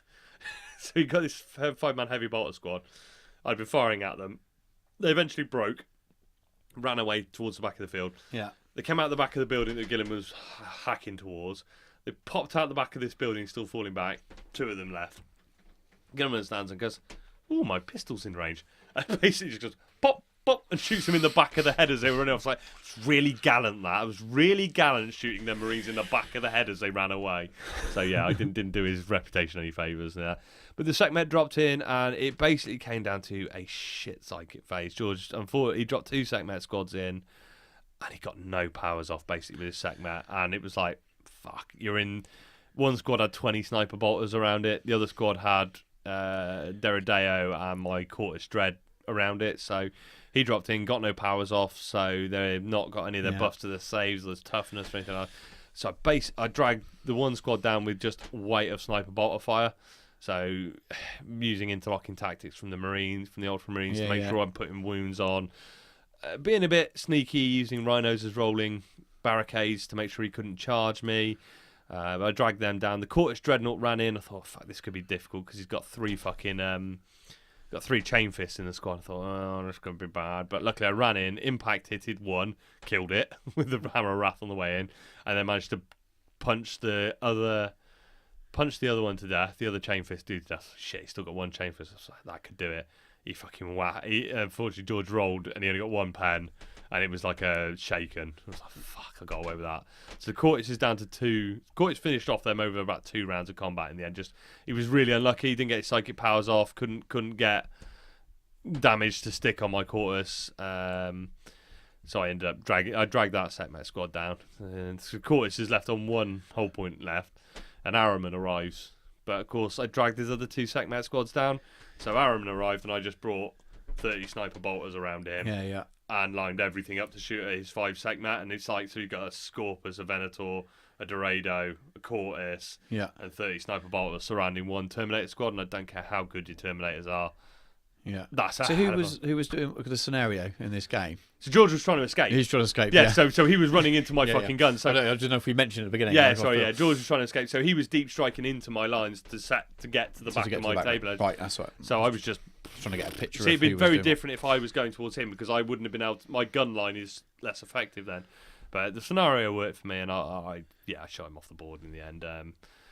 Shot him off the board, which it was a good fun game. It really came down to a 1 fuck psychic phase because it allowed me to kill a lot of his Sekhmet in the first 2 squads of Sekhmet got decimated before they'd had a chance to really power it do any damage. If they'd have stuck around for a turn or 2 more, I wouldn't have been able to. I basically focus fired on 1 squad, blocked the other one up with the Cortis, and then was able to focus on Araman and pick him off piecemeal at a time. So yeah, I ended up winning that one as well. But it was good fun. I really enjoyed it. Lovely army. Really enjoyed it. Might have been a different story if it was Magnus de-novering everywhere, but it goes to show if you, just by naturally playing Thousand Suns, you're not necessarily being a dick about stuff. And it was great fun, really good fun. I enjoyed that game a lot. I really enjoyed that. And who did I roll into for the 5th game? Who did I play in the last game? Rob. I played Rob Duncan. So I did make some tweaks to my list to play Rob. I dropped Gilliman out of my list because we played on the Friday night. Yeah. And my list had gone through, eaten its way through his very quickly. So I didn't tone it down, but I just knew that we'd play the same game again if I played 2-5, didn't he? So it made it easier for you. So I dropped Gilliman out. What did I do? I dropped Gilliman out and put the Terminators in and tweaked some list arounds to make it work that it was 2-5. And yeah, we had a good fun game. my suzerain bounced through his Galval back very quickly, which I wasn't expecting. Just because lacking Gilliman, I thought the strength is user, but they bounced through his Galval back quite quickly. But then I had to run them across the board. But then he got really, really fucking unlucky. Like 3 twin link melter guns on his outrider bikes. So failed to kill my Cortis. Yeah, Which they should have annihilated it. yeah. I think my Cortis ran into his Praetor and I managed to kill. Broke his squad and they ran and they swept him. On a leadership 10 and with Burberry was rolling 3 dice and picking the 2 lowest. It's really fucking bad luck. And he's got such a small army that once you've by the time I'd done that, he really got 2 squads of vets. 2 squads of vets. They came in and caused some havoc, and he got his Mortis Dread and his Marigal Dread. But the way we played on the big foresty table with the big rocks that you played on. Were you next to me? I think you might have been next to me. We were quite close to you, but we turned the table had been readjusted then to make it a bit more. But the way he deployed, he had to bring his dreads around the side, and by the time they got into firing range, it was like turn 5, and it was it's too late by then, isn't it? Apart from that, foot slogging in the Land Raider, everything's on. Yeah. So we talked to him. I was talking to him about improving what he could do to tweak his list to. And we were looking at what can we do to get the most bang for his buck, Spartan. Yeah, and he based Spartan. It's the least amount of. It's a big chunk of money, but he'll get much more out because he's got Lorgar. Yeah. But his problem with running Lorgar is he's got nothing to transport him in. So I said, well, if you get Lorgar, you can chuck him in the Spartan with the Galval back. Yeah. And at least you can deliver him then. Yeah, and he plays lots of systems, so he's not like us. We'll go out and just spank quite a bit of money. He plays a lot about action, a lot of other stuff. Things. Yeah, so he's not going to go out and just sort of buy 1,000 points. Yeah, Heresies is not his primary only game. So but I was chatting to him saying, well, if you wanted to make one investment, a Spartan, because he said, he's got 5 Forge World Galval back, and he's got 5 Galval back he converted out of possessed marine and stuff. They're really nice. I said, and he said, well, I could run 10 of them with my Praetor, but that'd be a bit of a dick move. I said, without a Lord of War, no, I wouldn't worry about running 10 Galval back in a Spartan with a Praetor because he hasn't got a knight or anything else to go not with. Against the stuff he's coming up. No, I said, you're not going to struggle. I would worry about that. But I wouldn't think you're being a dick. So. You've got plenty of things that would make him worry, hopefully. So it's a kind of a balance, isn't it? Yeah. I mean, Rob plays a lot at the club. I think it's the first time he's been away for a Heresy weekend.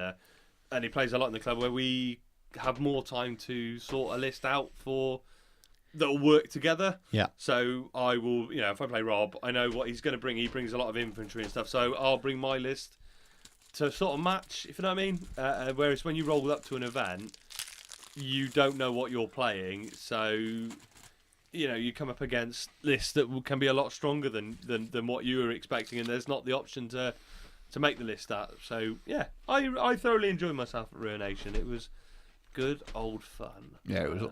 I got to drink beer. I'm speaking now with a chocolate wafer thing in my mouth. This is the episode of food noise. No, it was an awesome weekend. Yeah, really, really good. Thoroughly enjoyed myself. So. Shall I roll into 30k Frontier? You can go for it. Cool. So, I have no idea how I'm still married because I'm sure my wife hates me because she likes me being out of the house. So, after running Tarsus and the 6 months of me being stressed and doing nothing but running Tarsus, I then bugger off to Cardiff for the weekend. And then the following Saturday, I buggered off down to Southampton to play Zone Mortalis. So, to be fair, I said to Pete, I booked to play this 30k Frontier when I went to Ruination. Not Ruination, that was the other week. Escalation. Fucking too many elations. Nations and nations. When I went to Escalation, I met Pete from Southampton. Perfect Pete Dunn. And he was going to run a ZM event. And the fucking hero built 8 of those card ZMs. You built 2 of this year. Fucking mad. But Pete also left it to the last fucking minute and built them all in about a week. Oh my god. Yeah, no. So I rolled down to the Jury's Inn in Southampton, which was nice to come back in there, same place we went Escalation, for 3 rounds of one day ZM, 1,500 points. So I rocked up, and it was really nice actually, because I got to play with a lot of stuff that, it took me 20 breaches, so 2 10-man squads of breaches with an apothecary in each. So this was the last chunk of big ultramarines I did. So I did the apothecaries, I did the tarantula batteries, and I did the suzerain ancient. for this event, and the Cortis Dread was for this event, which is why it was nice. I managed to take them to Ruination as well. But so yeah, I ran two 20-man breach squads with 2 metal guns and a couple of power swords in, with an apothecary with a power sword in each. Suzerain with a chaplain and the Forge Lord. No, just chaplain and chaplain and praetor. 4 Suzerain and my banner bearer with a thunderhammer, and my Cortis Dread, and 3 heavy bolter tarantulas because we were doing playing the combatant force org, and I was trying to build a 1500 point list, and actually that's a very big ZM list, 1500 points. I actually had problems because I'd filled all the troop slots, filled all my HQ slots and my heavy slot. And my elite slot, and I was like, fuck, I need to make up some points. And I got 1 slot in heavy and 1 slot in fast attack, and I was like, I haven't got the time or money. The things I could have put in for heavy, I either couldn't afford the points or I didn't have the time and money to paint. Yeah. So I was left with the fast attack slot, and with the ZM restrictions, it was a Seeker squad or tarantulas. And I was like, hey, I haven't really got time to do 5 Seeker Marines, I didn't really want to do them at the time because I'm not really sure. So I was like, cool, I'll take 3 heavy bolter tarantulas because quick, easy to paint, and the idea is so the Cortis. I'm not going to go through a lot of the Cortis 5 or 7 narrative, because Pete's running this event again in January, so go check out 30k Frontier. Yeah, spoil all the and he's going to use the narrative and stuff. But the basic principle is the Loyalists are defending a massive space station, and the traitors are assaulting. So my fluff and theme behind the army is I wanted to take as many Ultramarines with shields as possible. So it was 30. I had 25 boarding shields in the list. So the tranches kind of work because it's, like in place defences, we're setting up to defend. So I give them scout and I give them concealment and just heavy bolters. I did say to Pete, I was like, are we playing Cold Void? He was like, no. Why? I was like, fuck, because if we play Cold Void, my heavy bolters get rending. I was just like, that'll make people think. But I thought it was cool. It was fun. They didn't do a fat lot over the weekend, but they were fun. They're great. They're a real nice addition to an army. Just to have sat there. I've thrown him into. I think we're taking to Blood and Glory. It's about 90 points for 3 of them with concealment. It's something different, isn't it? Fucking throw them out there, stick them out there. Great, no problems. So first game, I turned up, I rolled up, and I had to play fucking Killer again. Not only did I have to play Killer again, he turned up fucking late, and he wasn't even remorseful. So we sit down, we start the event, everyone's going, where's Killer? Killer walks in and just goes, fuck you lot. Basically what we found out is he was too busy burying bodies. So he was too busy washing his shovel off, so typical Killer fashion. But yeah, it's always great fun to play Killer. So Killer was playing some very interesting World Eaters. He's been talking about bringing a World Eaters list, and this World Eaters list he turned up with was painted black. Right. And had all the Dark Angels special rules. Yeah, so no, Killer was going to bring his World Eaters, but he just didn't get time. So he had some Calibanite Dark Angels on the station.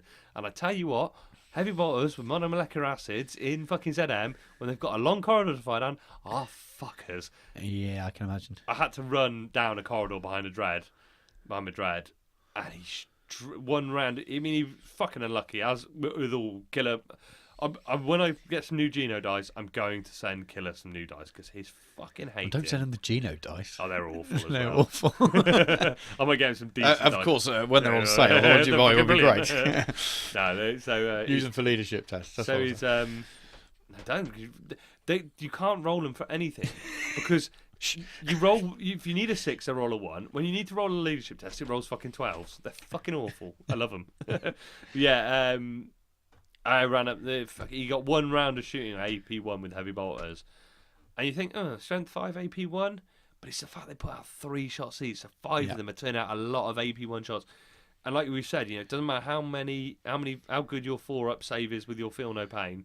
Yeah, you've got to roll enough of them, you're going to get dragged down. And Suzerain were only 5 models, and the shield bearer, the banner bearer gives up his shield, so he loses invul. Yeah, so he goes down quite quickly. But yeah, it was good fun. We were playing a scenario where he had to come to me. Again, can't tell you a lot about the missions. Yeah, it's a really themey for the event.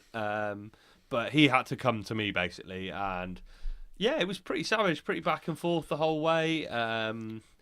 It basically came down to Killer needed to kill off my chaplain and his apothecary so that he wouldn't lose. So he was 2-1 up in the game. Right. But because I killed, I got as many units as him left. He would give me D3 victory points due to his Dark Angels special rules, which he fucking loves them rules. They've cost him so many games at the end. D3 victory points for not killing more than you've got. Yeah, I've heard him rant about that. That's fucking savage. So he was like, so he shot everything into my chaplain, and I failed 2 saves, and it was like, right, I got 2 up saves, so I roll it, it's a 1. Feel no pain? 6. Fuck's sake. So he does it again. Next, 3 more shots going, and it only literally needs 1 to kill him because he's already lost me. So roll, so 1. He's like, you roll a fucking 6, I'll kill you. 6. So he saw it. So anyway, it came down to, so Killer got 2 D3s for the objectives he achieved. Yeah. And he got, so it was about 5. It was 5-3. Yeah. So I got my D3 on him.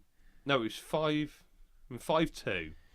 So I got my D3, and if I roll a 3, yeah, I win. So if I roll a 5 or a 6, I win. If I don't, if I roll a 3 or 4, we draw. If I roll a 1 or a 2, I lose. It's literally come down to 1 dice roll after the game.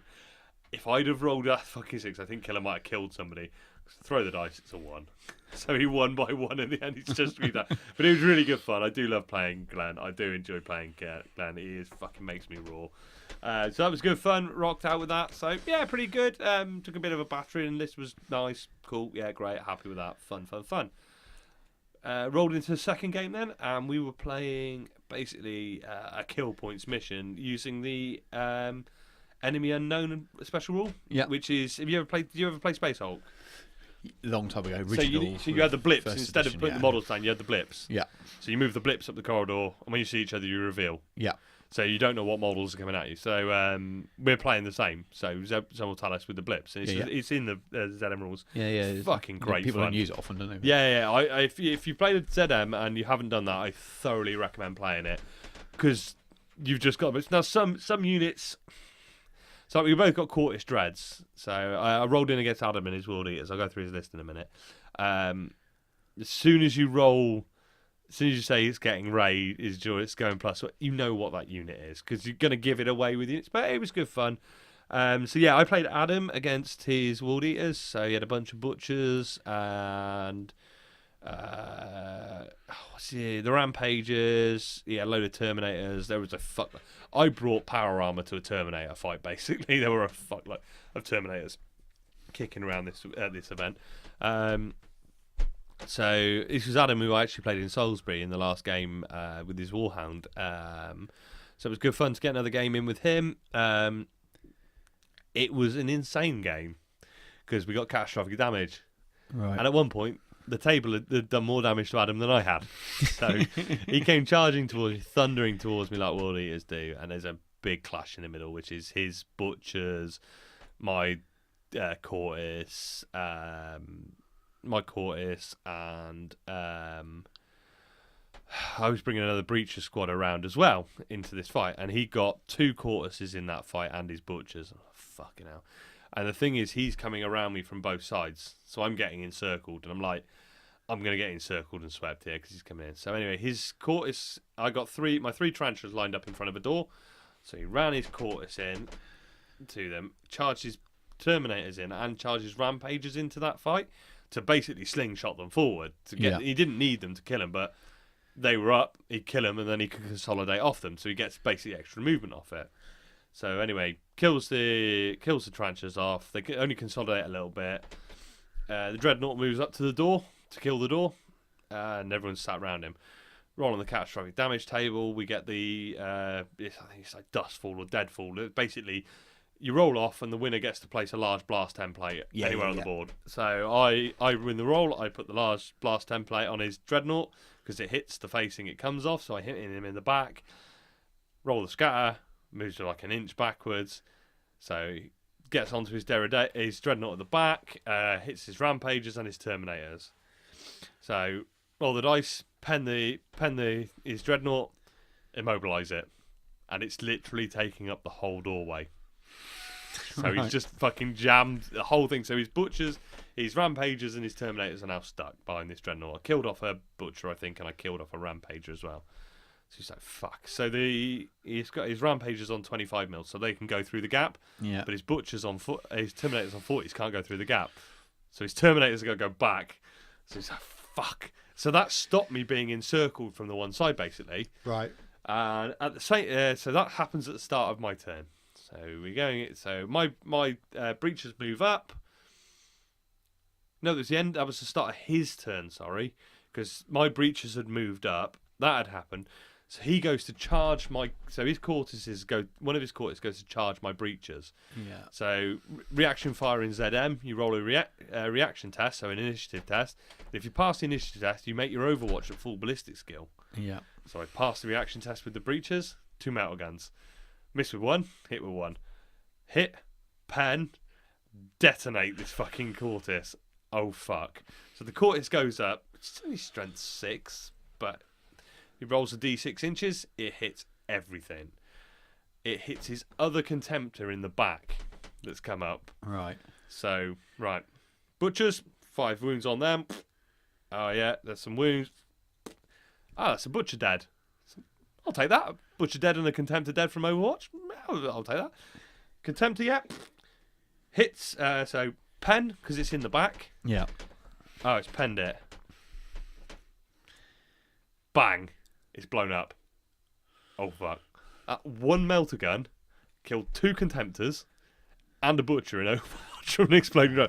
And he's suddenly gone from me staring down the lines of having my Praetor and Chaplain and Suzerain in a Breach squad facing down 5 Butchers.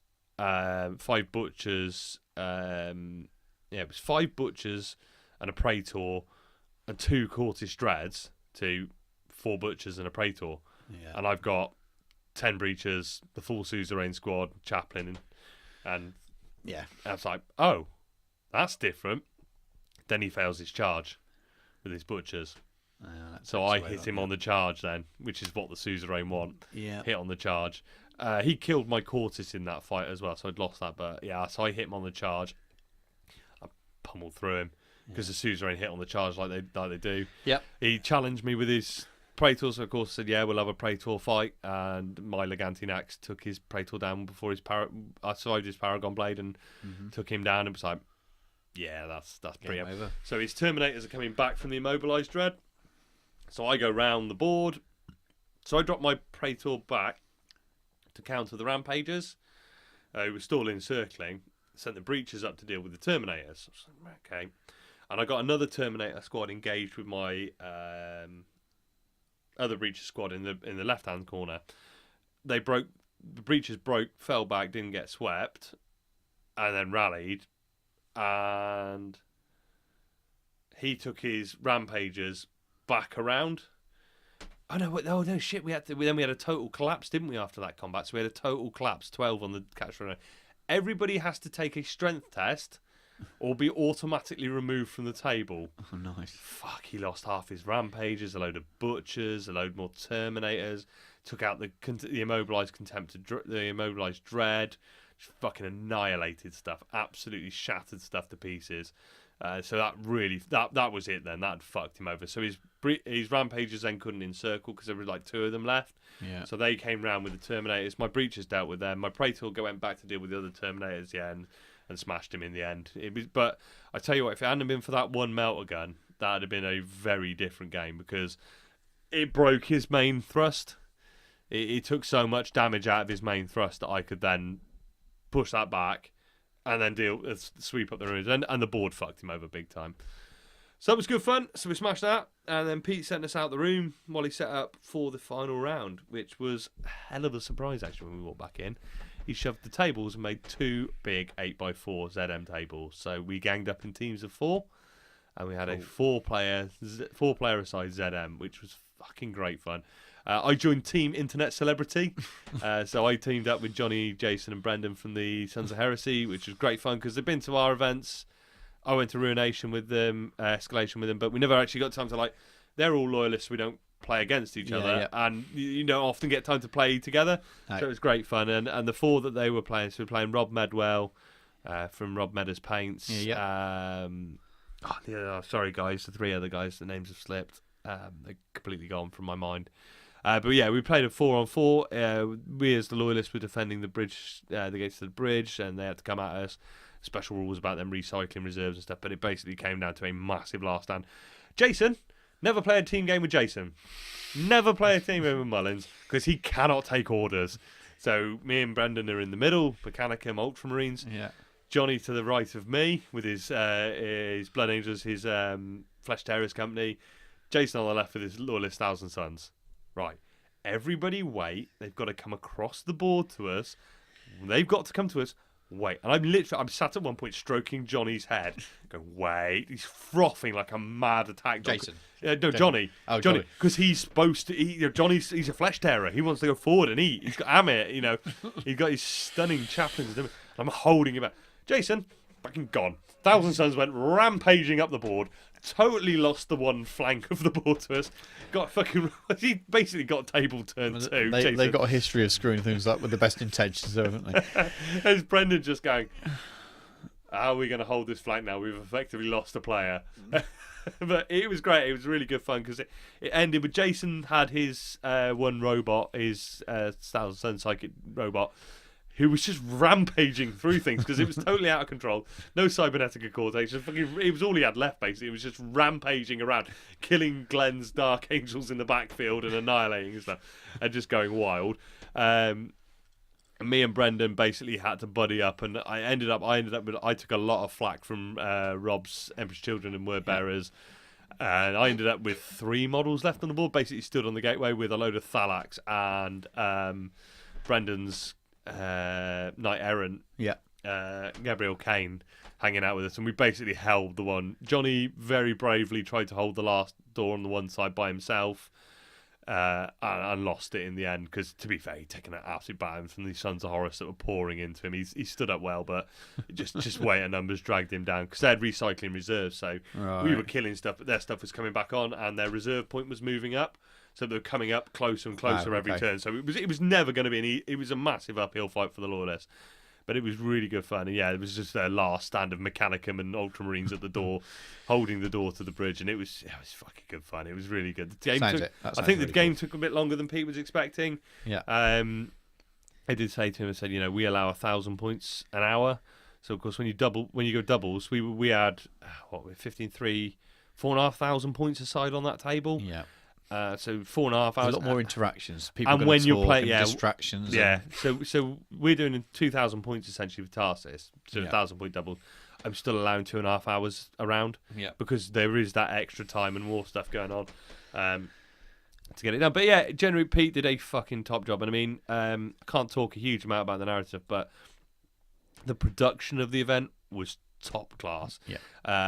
He got animations, videos. There's a couple of teaser videos out there that give people an idea. Yeah. And I've only seen that myself as well. So the mission briefings were all video. So there's no giving you they were all sheets to back it up, but you were ran through and it was like a proper briefing in a command center. We were all sat in chairs and that's cool. Video messages and what the mission was and how it works and layouts and and it was really fucking cool. And he'd given us a folder. So with everybody's armies list and their fluff in it, so it was mandatory to write your fluff for it. And I wrote a short bit of fluff, and I saw everybody else, and I thought, I wish I'd done more. I really wish I'd tried more. But it was so good. Some people got like 2 sides of A4 stories awesome. Written about their army. It was amazing. It was great. And then you got the mission sheets each round, and you could slot them in. So you got a folder, and PC. You come back to the next quartus where it's not the same event again. Yeah. You will get the missions and you'll end up with like a folder of quartus missions. And I said to him, look, I'm not going to steal your missions straight out, but I love having those kind of resources for me as an event runner to be able to go, I did something. Oh yeah, great. I'll take from this. I'll take from that. And I'll use people's ideas and stuff. So that was fucking wicked. And yeah, we had a bunch of awards at the end. And Johnny and the Sons of Heresy didn't walk away with Best Player. So I know it wasn't rigged. And there was some amazing. There was a lot of awards for Best Painted. All peer voted. I think it was Best Army, Best Infantry Unit, Best Warlord, and Best Walker. Yeah. And I managed to walk away with Best Walker, which I was really pleased with. I couldn't see all the stuff there, but that's the best blue I think you've done on any stuff. I mentioned that when you finished it. Yeah. So I'm not surprised. So one of the things we're talking about with the Ultramarines force as a whole, what holds it back, especially in paint competitions, like I think we had this conversation at Ruination. it's the difference in quality through the army. So I started off the TAC Marines and the Rhinos when I first finished my MK. The stuff I've done towards the end, like the suzerain banner bearer and the court stuff, the painting process has evolved as I've learned over 18 months, and my technique's got up. So when you sit the army together, you can see a difference across the army, and it does make, in a presentation way, there are stronger and weaker models in there. That ZM force was a lot more consistent in terms of it, because a lot more of it was newer models, but I still got my suzerain that I painted very early, stuff. So I saw voices, but the Cortis is one of the latest things I've painted, and it's really benefited from all the things I've learned over the last 18 months. I mean, the base is probably one of the more ornate bases I've ever done, you know. There's a lot more weathering powder and stuff, and a lot more work into that. Yeah, no, it's really nice, and for me, it's the blue that stands out. It really. It's got that pop that I've been missing for a while. It's got that vividness to it. I think on some of your tanks you've got the same blues, but because of where the weathering is, you lose you hide some of the transition. But that was really, really good. So one of the things, what were we talking about? I think when you saw the Land Raiders for the first time, you commented you can see the transitions more, and I said it's because I've pushed the transition point higher up. Yeah, so you're not covering it by a tide mark of weathering and stuff. Yeah, so a lot of the Rhinos, the actual nice fade on the airbrush, it's all there. Right, it's all there, but it's under the weathering. So that's one of the things I've done. So with the Triaros, I made a very conscious thing. So generally, if you're going for realism, you like from the top down and the fight straight away. I do it the wrong way. Yeah, and deliberately. It's conversation. Same conversation I was talking to Andy just on the sides though. You do it on the side, and it gives you that contrast, and it contrasts then with the top and the top of the side. Yeah, you get a contrast. I generally do it that way. So I've turned the Mechanicum, the white, the highlights are at the bottom of the side panels to emphasise that contrast, and it's not, quote unquote realistic, but it's to make the model more interesting. Yeah, it still looks okay. It doesn't look wrong. No, but it's a conscious artistic choice then. But generally that was a really fucking good weekend. I really, really enjoyed it. I was ashamed I was on a bit of a promise with the wife to get back, so I couldn't go and have beers and food and stuff with. I know Johnny. I know the Sons of Heresy were down there with the Daughters of Darkness as well. They brought the girlfriend squad, so they'd gone for food and stuff. I mean, it would have been nice to hang out and stuff, but I was pushing my luck. I'd been for a weekend on the booze the weekend before, so I needed to get back as well. So I was on a bit of a price, but yeah, I thoroughly recommend it. I can't make the one in January. I'd love to. It's not going to happen. Yeah, but if it was a Sunday one day or something, I'd do it. But there's no way I'm going to go. But yeah, it looked like you had a really and good the plans event. I'd like to experience the fluff. So yeah. Like you said, the production and the fluff and the attention to detail in the presentation of the event was second to none. In terms of the event. So like I said, I mean, a one-day event, for me, a lot of the time it's like, if it's not local, it's quite a way to go for 3 games now. I knew I wanted to go to Southampton's not that far. I used to live there, so it's never a problem. And I wanted to go and hang out with Pete and the guys down there. I knew I was going to have fun and I wanted to do it. But absolutely. It easily was worth all that effort. I mean, I got up at 5 in the morning and got home at 7, 8, 9 o'clock at night. It was a long old day, but it was worth it. I mean, and the quality of the event really stood out. It was. You could tell that from the bits, the snippets I saw, the pictures I saw, the things. You could tell it was. And it was great. The army, the armies matched that as well. Greg from the Imperial Truth was there as well with his lovely Mechanicum. All the armies there were of a really high standard. And it was really, really good. There was nothing, the pitch and the quality and the production stuff. It's at a level I'd love to take tasks to. With the amount of video and it'd probably be difficult with a larger number, but not impossible. Yeah, we don't have the resource. So Pete, Ben Cooper, who is with Pete down there, that's what he does for a living. He's an animator and video and stuff. So. He's got the person doing it. Me and you, we struggle. We couldn't do it. We struggle with fucking audio enough as it is. We could do audio against some stills, probably. But which is what I've done. Yeah, but I can't do. And then the venue we use, it's hard to put stuff up on a screen. But we're still they're in a conference room that the jury's in, where they got. It's all set up screen for that. Set up for people to have meetings, isn't it? So and they made the most of the venue they got. They really went for it, and it was a top class event. I can't recommend the 30k Frontier.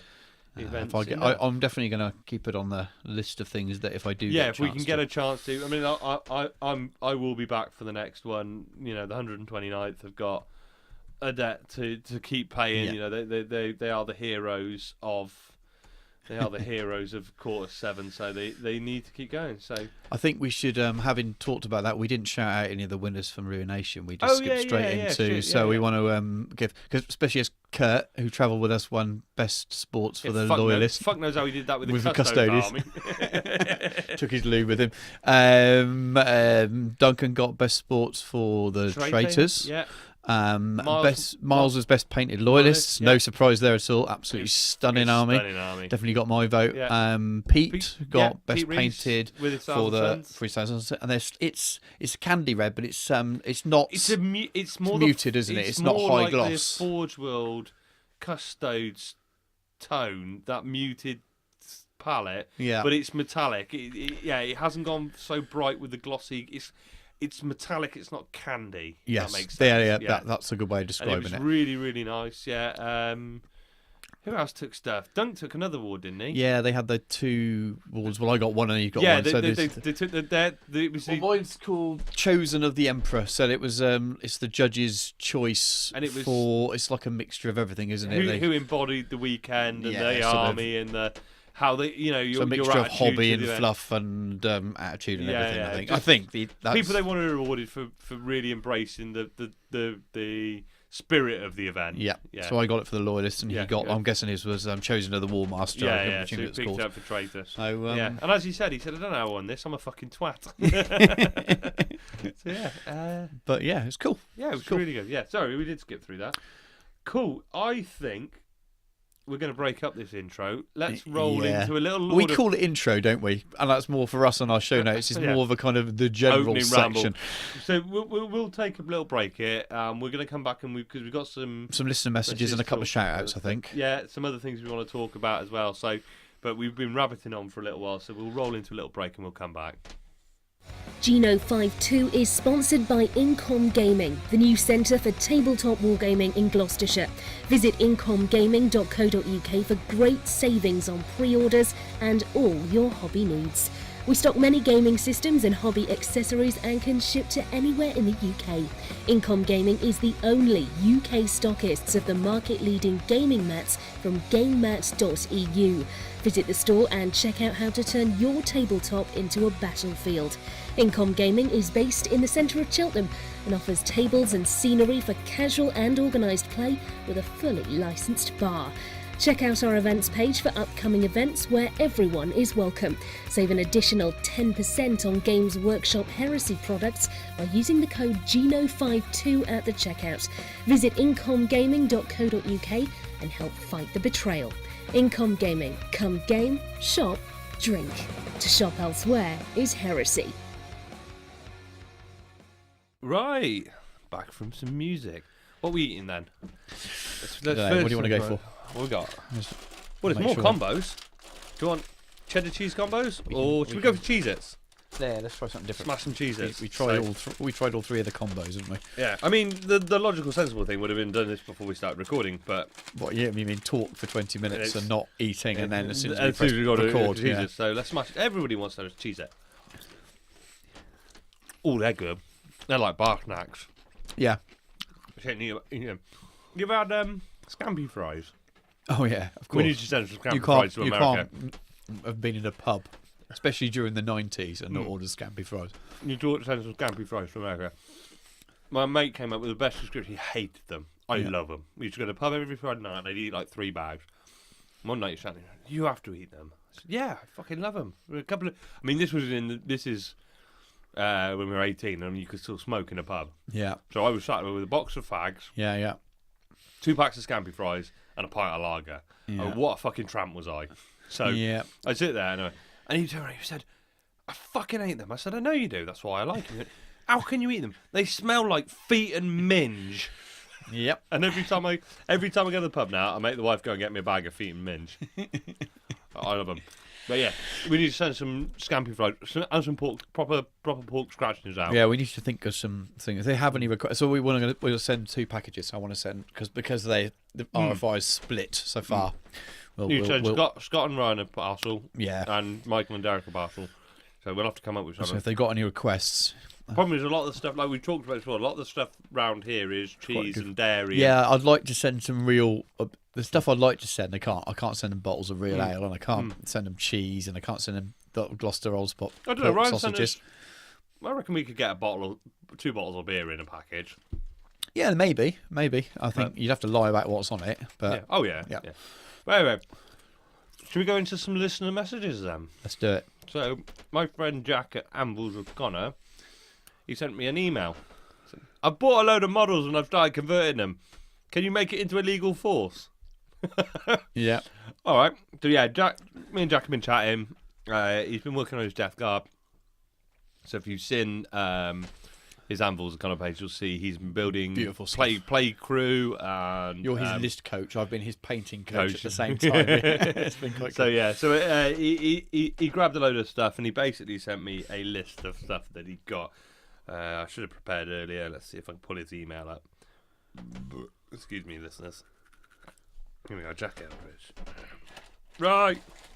So what he got was he wanted to do humans and Death Guard. He wanted to make a crew of a Death Guard ship. So he got a Force Commander, 1 squad of Grave Wardens, 5 Breachers, and 8 Cultists and Levies. And that's basically what he got. So he went, build me a list out of what you got.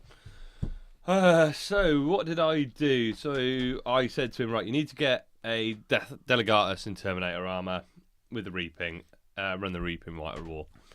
So Cataphracti, Power Size, Combi Bolter, Rad Grenades, because everyone can take fucking Rad Grenades, and they are my favourite at the moment.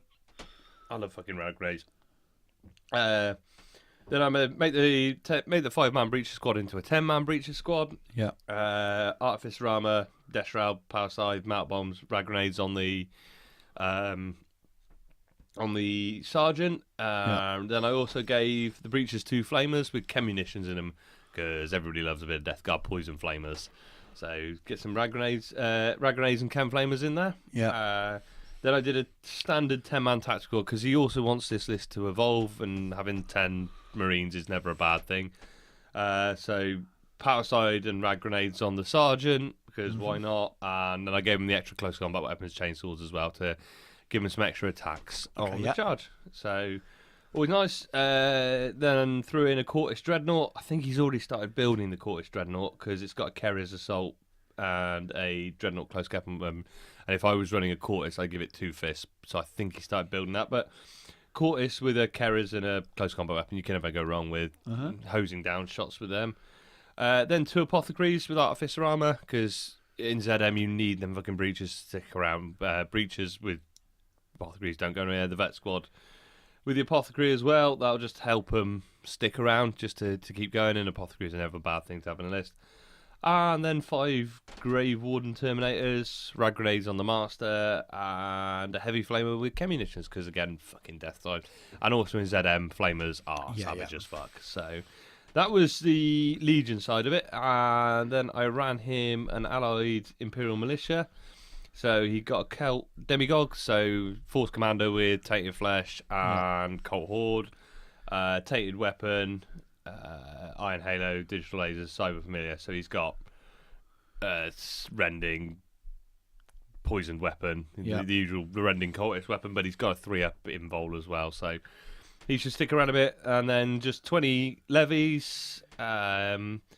20 levies, just basic bitches with nothing on them, so he can stick them in there. And they're basically the meat shield in front of the Legion. So that was a 1250 point list just to get him up and running, basically out of making the most out of it. And it's by no means the most efficient 1250 list he could build, but it got everything he got in there without too much in there, and it built a 1250 list, and I think it'd be cool as fuck. You got the a smattering of different unit types and things. So from a modeller's point of view, which he totally is, is giving him opportunity to loads of cool conversions and things, isn't it? So, and he can build from it.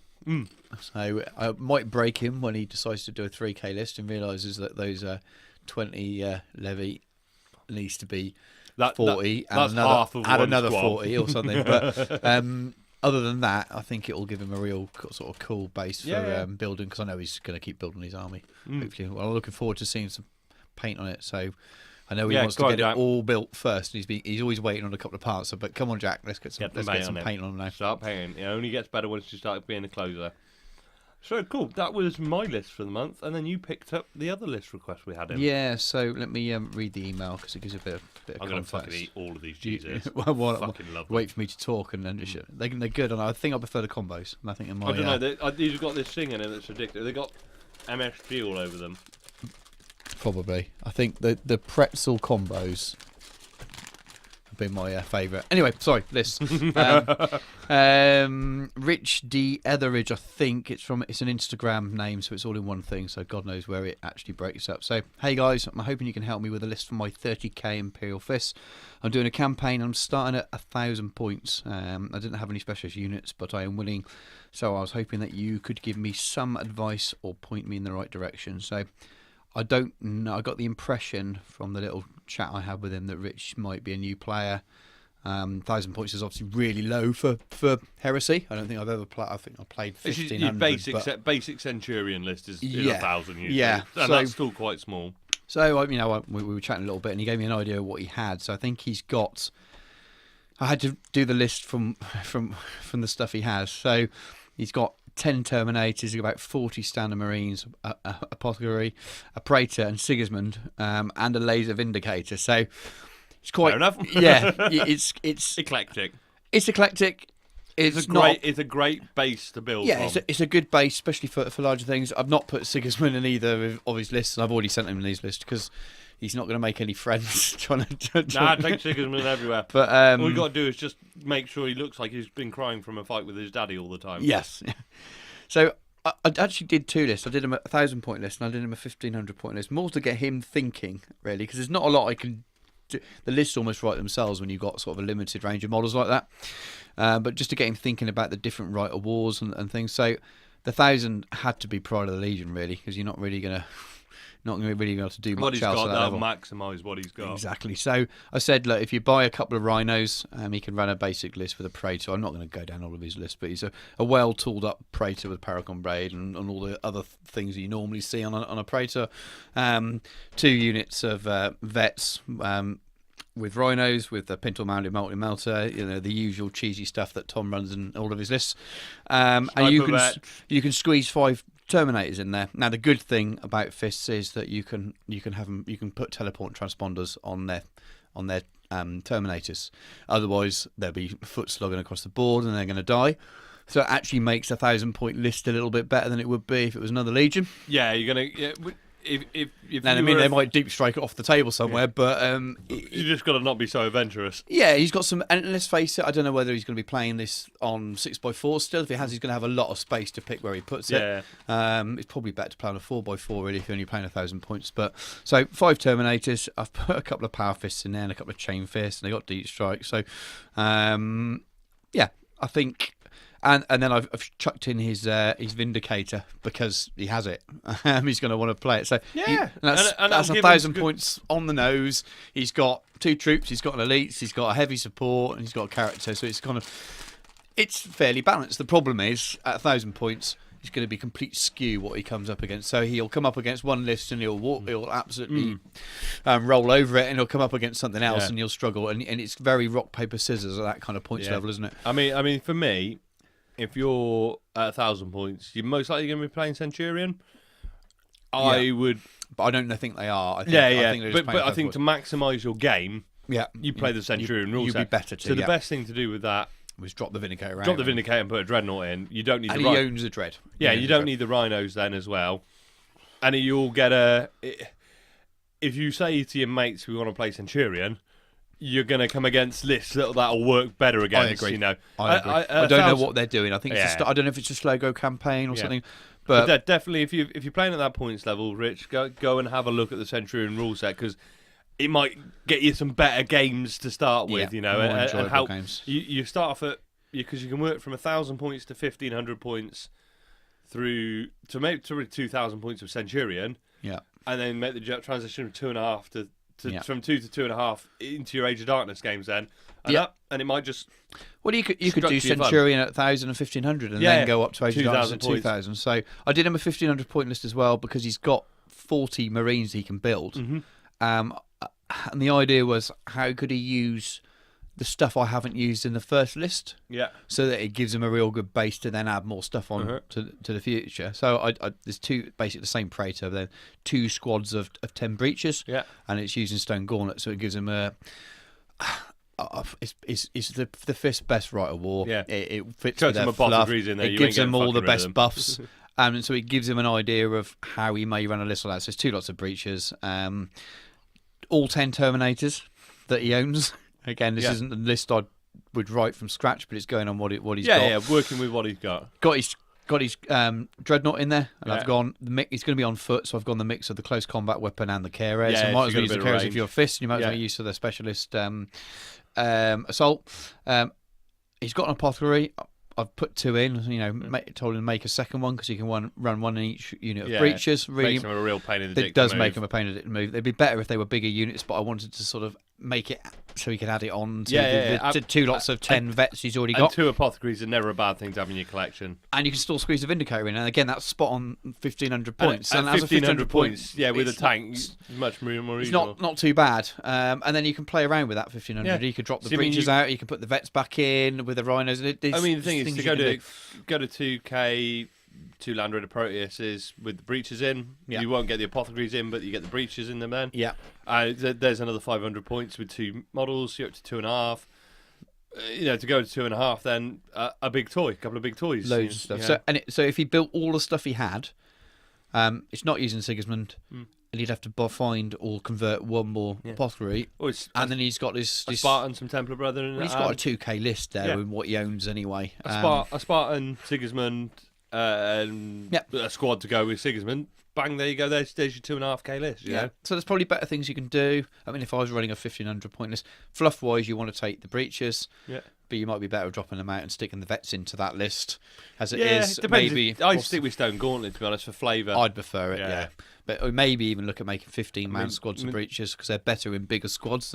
Well, 14 is less points than they used to be. 15 is equal. But the problem is the points have been the points for so long now. It's not worth saying that. Well, I ran 15s and they were they were good. 15s, if you're going to foot slog, yes, 15's on the table because it's just you're not breaking as quickly. Your 25% morale tests are harder to achieve. They do work. It's more bodies, more bolters. You can get another melt. You can get 3 melter guns or 2 melter guns or something else in there. Then plasma guns are always good fun. In I had 2 melters in mine. Yeah, melters are great because you can get up close and personal. Then with dreadnoughts, anything deep striking in. Yeah, it all sounds pretty good to me, mate. Cool. And do you want to pick up the last one then? Yeah, I'm in quartermaster at the moment, so bear with me with this unprofessional filling of time. I'm going to find some more fucking Cheez-Its, mate, because I am all up on this Lucky Charms. Well, you have the Cheez-Its, I'm going to go for some more combos. There's combos. See, I've completely forgotten what I'm doing. I've been distracted by food. I got original Cheez-Its, not white cheddar. White cheddar was the tits, to be honest. Okay, so the last message we had a couple more, but the last one of the question is the real Jonas from Instagram. Hi guys, not sure if you covered this already on a previous podcast or not. Any chance you could offer some advice on varnishing models? I don't own an airbrush, and I've heard some horror stories about products like Purity Seal. Especially concerned about brushing on varnish to large models. Yeah. In case of visual brush strokes, any advice appreciated. Don't use Purity Seal. Yeah, don't if you own Purity Seal, I'm getting really fucking close. If you own Purity Seal, throw it in the bin. Along with your Corax white. No, it's not Corax white, it's chalk white. It's fucking awful. It's difficult. Most of those aerosol matte sprays will fuck it up at some point. Even the good ones like testers. At some point you use it in the wrong temperature, the wrong humidity, and you'll get the ghost and stuff. I won't use them now because of that.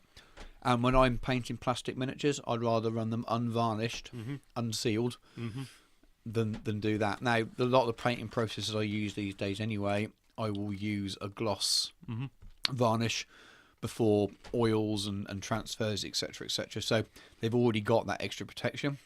Sometimes after oils, if I'm covering the whole model, not just doing a pin wash, it dulls it down enough to a satin enough. I don't feel then the need for a matte. You don't need to bring the gloss down then. Yeah, sometimes you don't need to do a matte layer, and I won't always do it, but I do my matte layer through the airbrush, and I appreciate you've said you don't have an airbrush.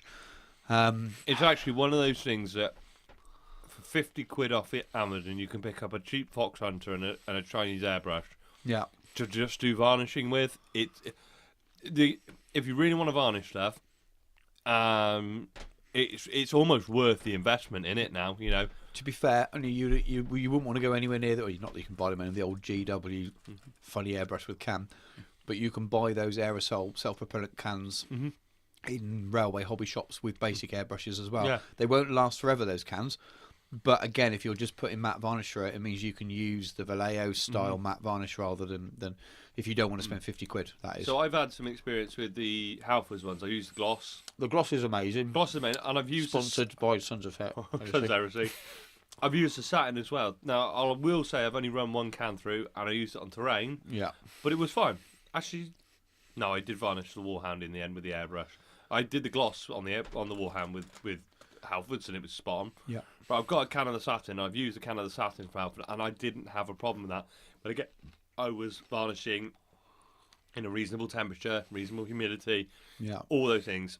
The airbrush really gives you the ability to do it kind of whenever you want. Yeah. It takes a lot of risk out. I mean, I always satin varnish at the end. I know you, like you said, you don't always, but I do. But I think that's more habit with my process. Yeah.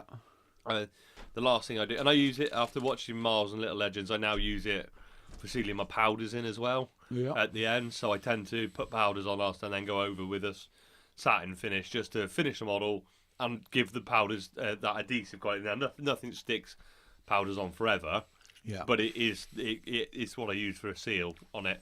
But if you're going to go rattle can, because that's your only option, the Halfords ones, the gloss is brilliant. I have used the satin, and it's worked. It's not a guarantee it will always work, but if you got Purity, it'll just throw it in the bin. Yeah, I think from my point of view, then no problem with the Halfords lacquer. It's the best gloss lacquer. I use it all the time. I used it on all the nights I did for the raffle. I used it on all the nights. Shout out to Goran for who won the nights, or won my lot of nights. I've had a bit of a chat with him. I think they're on display in GW Stockholm at the moment. It's cool to see the pictures. But anyway, back to this. In terms of matte, I can't really, there's nothing I can 100% say. Other than airbrush, which is no good for you, there's nothing I can 100% say. I will say this is the thing to do because they all have their liabilities. If you're going to buy a rattle can version, I think Testors used to be the best. Testors Old Coat has got a good reputation, but I don't think it's as good as it used to be from what I've heard. But I've just not used it for years. No. If you really want to varnish, dump 50 quid on an airbrush, do the varnishing, and then dump 50 quid more on a Neo or something, and learn to use an airbrush, and because it is worth it. But I appreciate for some people it's not practical to have the airbrush. Some people just don't want to, which is fine, absolutely fine. But varnishing, I'd never varnished a miniature till I used an airbrush, and I don't think I'd want to paintbrush on. The only time I've ever paintbrushed on a varnish, I was following the GW Paint and Night thing, and you had to paint hard coat on to put the transfers on, and it worked okay for that because you then put something back over the top to mat it down. Yeah, but I wouldn't want to varnish anything with a paintbrush. No, the only time I will paint on varnish is when I want a particular effect in a small area. So, very precision work there. Yeah, cool. So, who else? I want to give. We've just bought. Well, we're going to buy pods to convert soon, aren't we? Impossible buying. Yeah. So, Jody from the XLC has. He took some templates for converting a pod, didn't he, from Daka Daka for We've mentioned this before. Yeah. No, you have on Daka Daka that they're. I don't know if it's the same one as I saw before. I think it is. I think it was template. It might have been. Template to make a Dreadnought drop pod. Yeah, so convert a template to build all the additional bits to convert your standard GW drop pod into something that resembles. Something's got 3 doors and a big open space in the middle and a bigger footprint. It's not much bigger, is it? But a little bit bigger on the bottom. It's enough bigger that it clearly feels like a Dreadnought drop pod. So Jody was sat at home cutting it out by hand, getting annoyed with plastic card and like we were saying about being neat with it, and went, why the fuck am I doing this? I've got a laser cutter at work. So he took it to work and put all the measurements into whatever they use, or whatever magic that he does to make stuff cut with lasers. Adjusted it slightly to make it fit better. Yeah, basically made a conversion kit, and he posted up a few pictures, and I shamelessly went, "Hi, Jody. Yeah. Can I have one, please?" So we both got a set. Yeah. So he's run a few off for a few people at the moment. I know there's like prototype stage, but Jody, if you make one, it's a fucking winner out there. Yeah, this isn't an official thing at the moment. He's just done it. No, he's done it for a few himself. people in chat. He posted some pictures. If you want to see it, he posted in our group the finished model. It's in our group, yeah, and a few other places as well. But he's definitely in our group. Ours. And it looks top drawer. To be fair, once you got a coat of paint over it, you'd be hard pressed from the pictures. Hard pressed to tell it was a homemade conversion. But it turns up and it's like 3 packs of loads of little bits of plastic. And I'm like, oh. Fuck. But we're doing him a disservice here. He's reworked the instructions and emailed us a full instructions as well. Oh yeah. No, he's done a top job, and I'm just sitting there thinking, oh fuck, it's more plastic to build because I'm fucking useless. You've got to stick it together. It's all I cut. I know, but I'm fucking useless. But yeah, no, he's done an absolute top drawer job on that. So and I wasn't going to buy one because I didn't have any use for it in the list, but it looked so good that I've done it, and so now I've written a 500 point add-on to my Sons of Horus list where I take at 3k, drop Horus out, and then drop in this 500 points. It's Leviathan in it. No, it's not, because I wanted a Leviathan. Because you didn't want to be a cheesy fucker. No, it's the right award because if you're running a Black Revan, you must have more fast than you have heavy. Yeah. So I've already got 2 heavy slots used up, and without completely rewriting my list, I can't take 3 heavy slots because you can't have 4 fast. Yeah. So there was no way of doing it. So I had to. I'm gonna order a Contemptor. Yeah. And because I can have more elite slots. Cortis with dual fist, never go wrong. Might be Cortis. Well, the good thing is you get a Contemptor, and if you magnetize the arms, you can swap between it being a Contemptor. That's the plan. Or a Cortis. I might get a normal Contemptor anyway, but I just love Edward's scissors fist. And it gives me enough points to add in something else. I can't even remember what I was going to add in as well. It might be Outriders or no, they won't be under fast you were telling me all this and when we were discussing it, and I was very tired at the point, and I was getting very confused because I'm going just take Horus 500 points to Horus, and you're going no drop pod, and I'm going Horus in a drop pod. Anyways, take this out, and you can't take that out because if I don't take Black Raven, then my just staring can't deep strike. And I'm sat there, and when were we talking about this? Was it Friday night? It might have been Friday night, yeah. I was very tired at that point. I was like, I'm really trying to give you some good feedback here, Stu, but I don't know what's going on. I think I knew all the answers anyway. Yeah, you were sounding bored off me. But anyway, I've got a conversion kit. I haven't even bought the drop pod yet. I know. It wasn't supposed to be part of the 3k first 3k Sons of Horus that I've got. Yeah. And now I'm already mentally spending more money.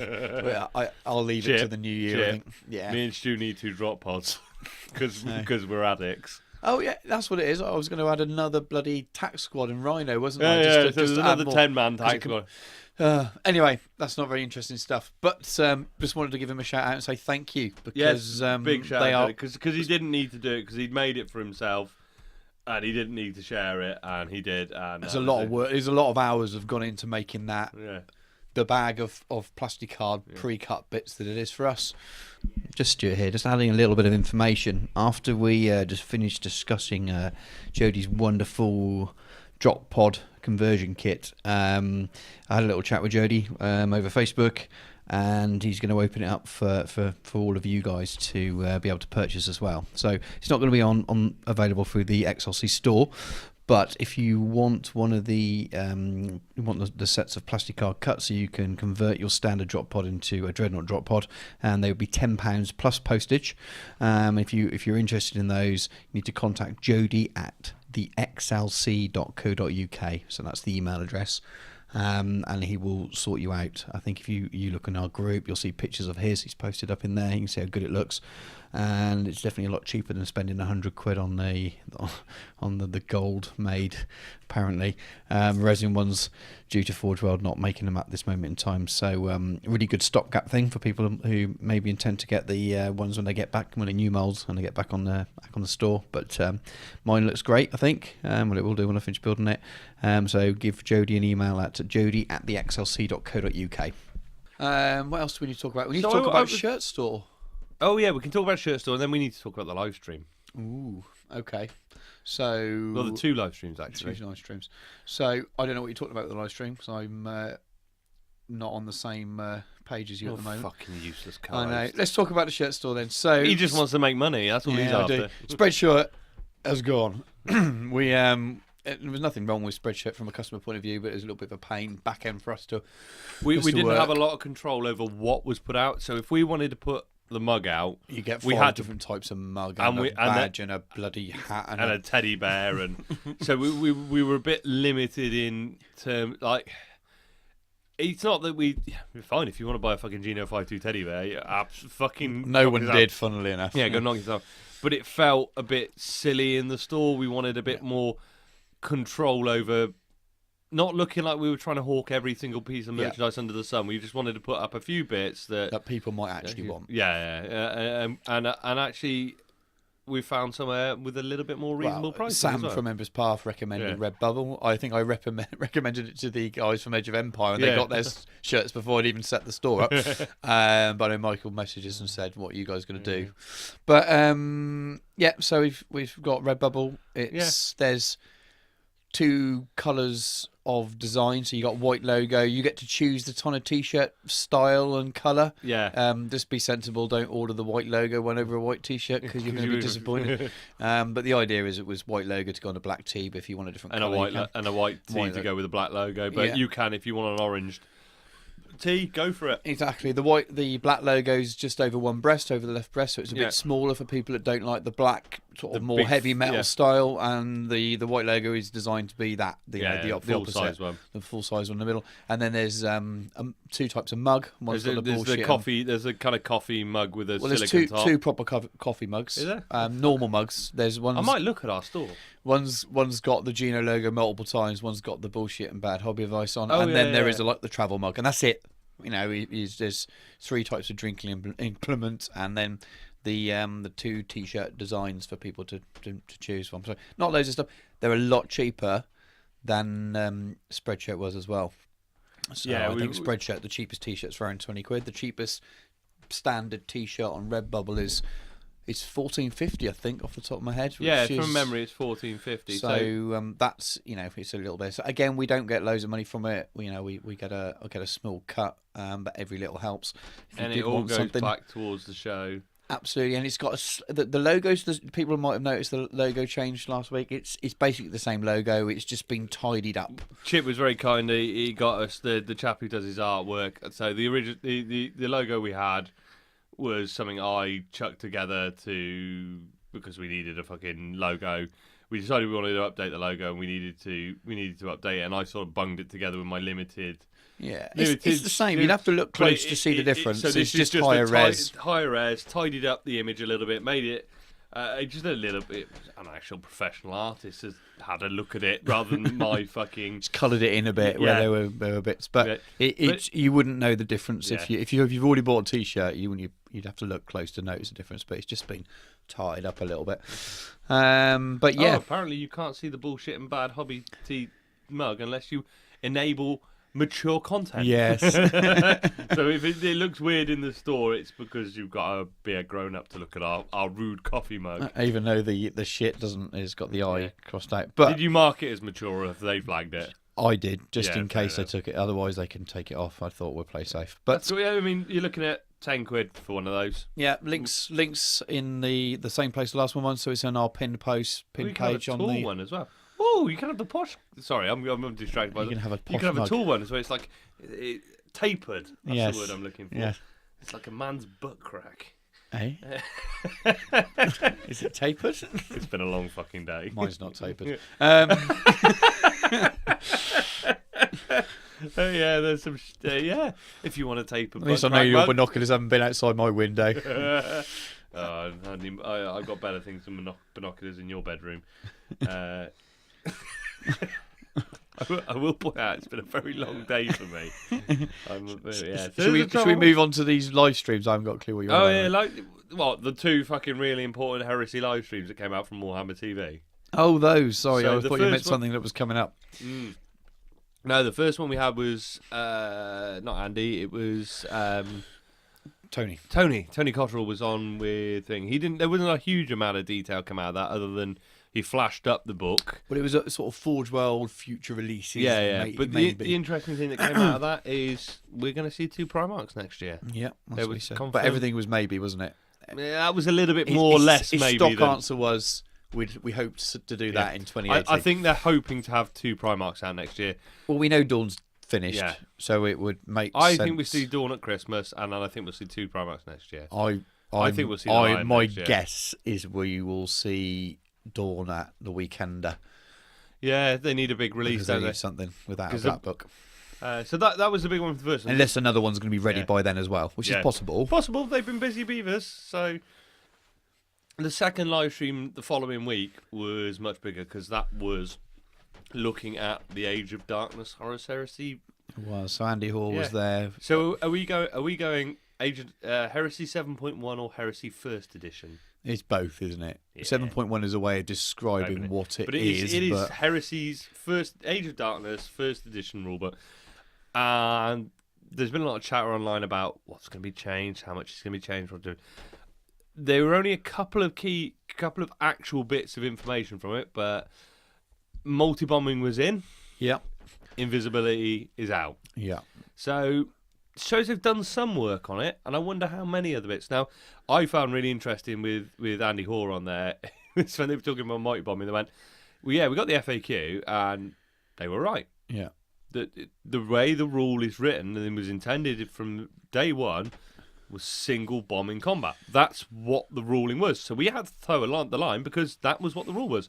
But He they've said, done what we we've never done. played it that way. Yeah. We never intended it that way. We built units deliberately to not play it Yeah. that way, you know. So they just interpret it the same way as the rest of the heresy It's the community. You know, every breach has got a metal bomb every year.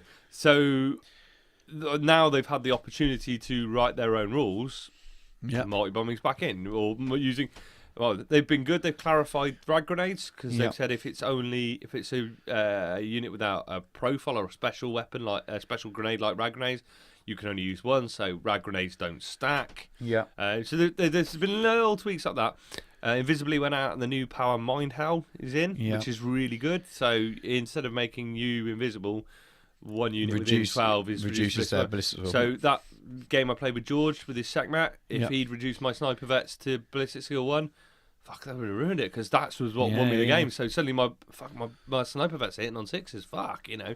Yeah. That's still a really strong power, but it's not ridiculous. It's not like ridiculously invisibility. game breaking because So- it's just the one unit. But that's literally the 2 bits of information we got about. That's probably There's a few more looser bits. I mean, for most people will probably know, but if we assume that you aren't in our group and you're not on the other podcast groups, you've not seen RFI because Yeah. they've done a brilliant job sharing a lot of this Yeah. information. If we assume you haven't, the basic rules are all the same. They've added taken out the special rules that didn't make any sense. They've added a lot of the special rules. So from, like deflagrate, which is universal across heresy, See, but not- has been put in. But if it's a special rule that only so applies to one maybe unit, one unit, it will just be in it'll the stay unit with that. entry in So, the red which books. is great. It means it's a heresy universal special rules section.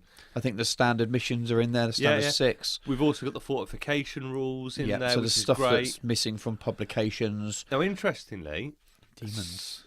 no, demons won't be in. No, No, no, there sorry, is, yes. there is. So There's they've given you the ability to write use generic demon units if you can't access the codex, which was basically I read that as Andy going, yeah, go online and PDF it. Yeah, So- it's an interesting. I think it's good to add.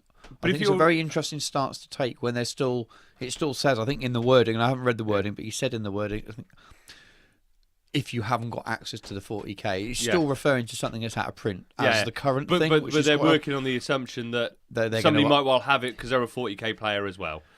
or you pick it up second hand off Yeah, eBay. But that says to me that I think there might be maybe there will be a full Demons list. Oh, there will be, yeah. Otherwise, they couldn't keep saying that No, an out of print thing is book- current. What we've got in this book for Demons is a stopgap Is a until we get book 8 and we get a full. Now, there's 200 pages in this book. Are we going to get the rules for things like Baneblades and Shadow Swords and all those other Macariuses? Because I don't think so. I think you'd have mentioned it. But all of those books are out of production. Yeah, I know. You cannot get 7th ed rules for the Macarius. And there are issues around, like some of the super heavies that you can take still have structure points because they are all the Imperial Armour books. They don't even have a 7th ed profile.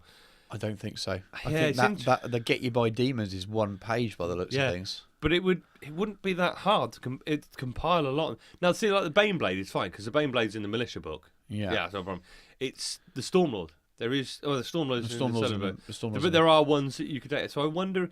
There's 200 pages to fill, and let's face it, the current GW rulebook is not 200 pages. Well, you're looking at the soft copy, and it's going to be an A. You're looking at the A5. It's an A4. Bear in mind that it's an A4 book. So my rulebook, my 40k rulebook is about that thick, and half of it's gone. Yeah, but the upscaling in just the print's I reckon bigger with a lot of it. There's a lot of space for them to have put extra stuff in. I think the rules up to the special rules part are still 100 pages or so. So I'm just wondering.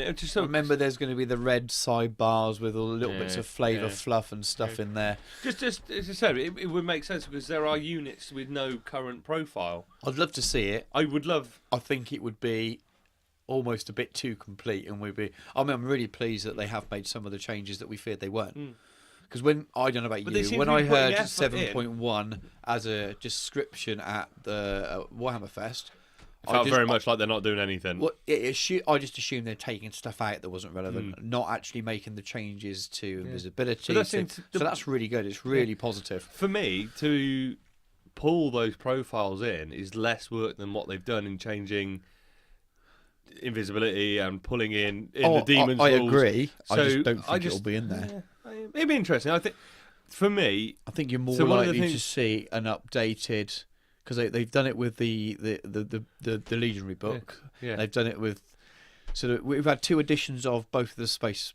Both the Legion books. Mechanicum and Humans and Knights are all on one book. I can see them doing updated ones of those and then adding the missing stuff to the relevant lists rather than to a rule book. No, but it would always be a lot of those profiles are in the War Machine detachment that are are available to every army.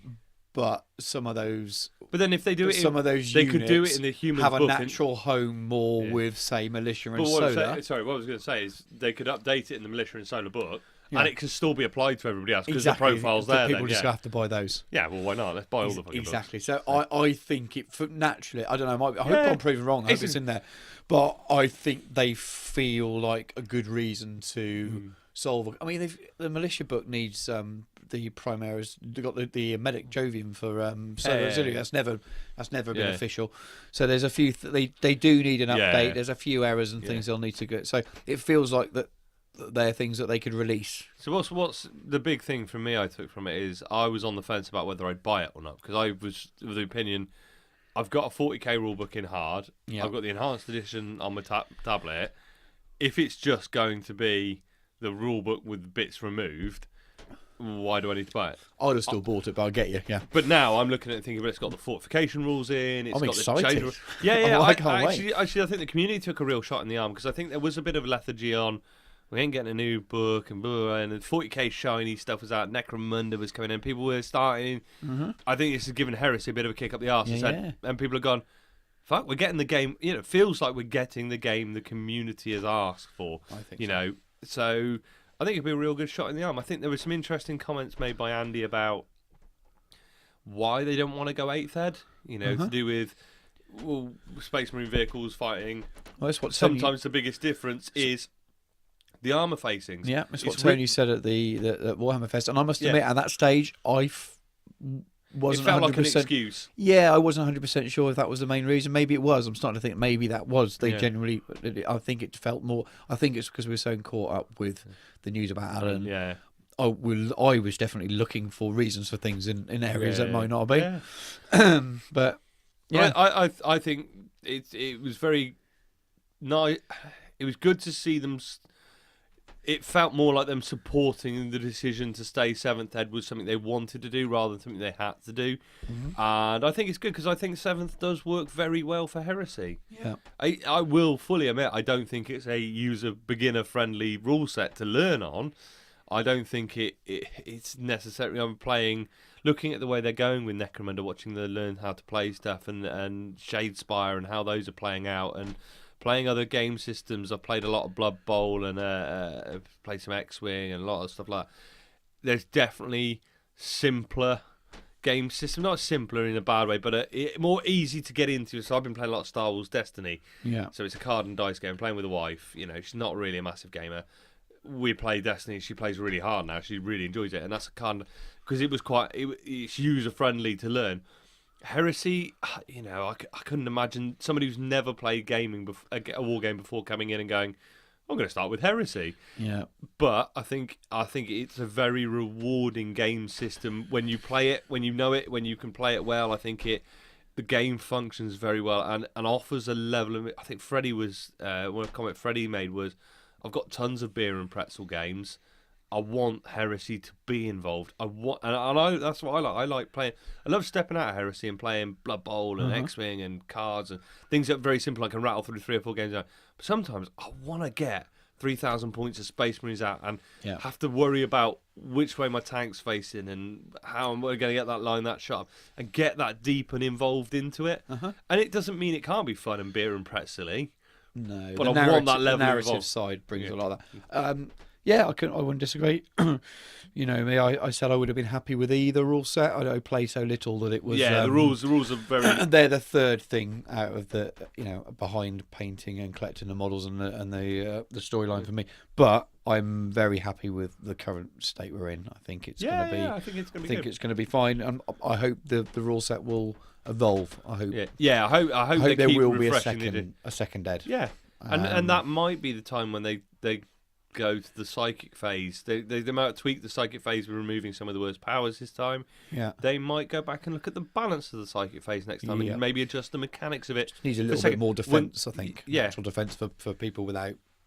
It's all offense, isn't it? Yeah. If it doesn't take you to have many more psychers than the other player for them to suddenly feel not involved in it. I used to like the old fantasy system with you dispel dice. So you're trying to beat the total number rolled on the dice rather than just trying to roll sixes. That's the worst thing for me. So we in the big game at in Southampton. So oddly, the loyalists had more psychers than the because Brendan's Knight Errant was a psyker and we got the Thousand Suns. And me and Johnny actually, they go in the psycho phase and me and Johnny just start shooting because it was like at one point I sat down and go, let me know when I can be involved in this game again, because the psycho phase was about that, and that was 6 of us around the table.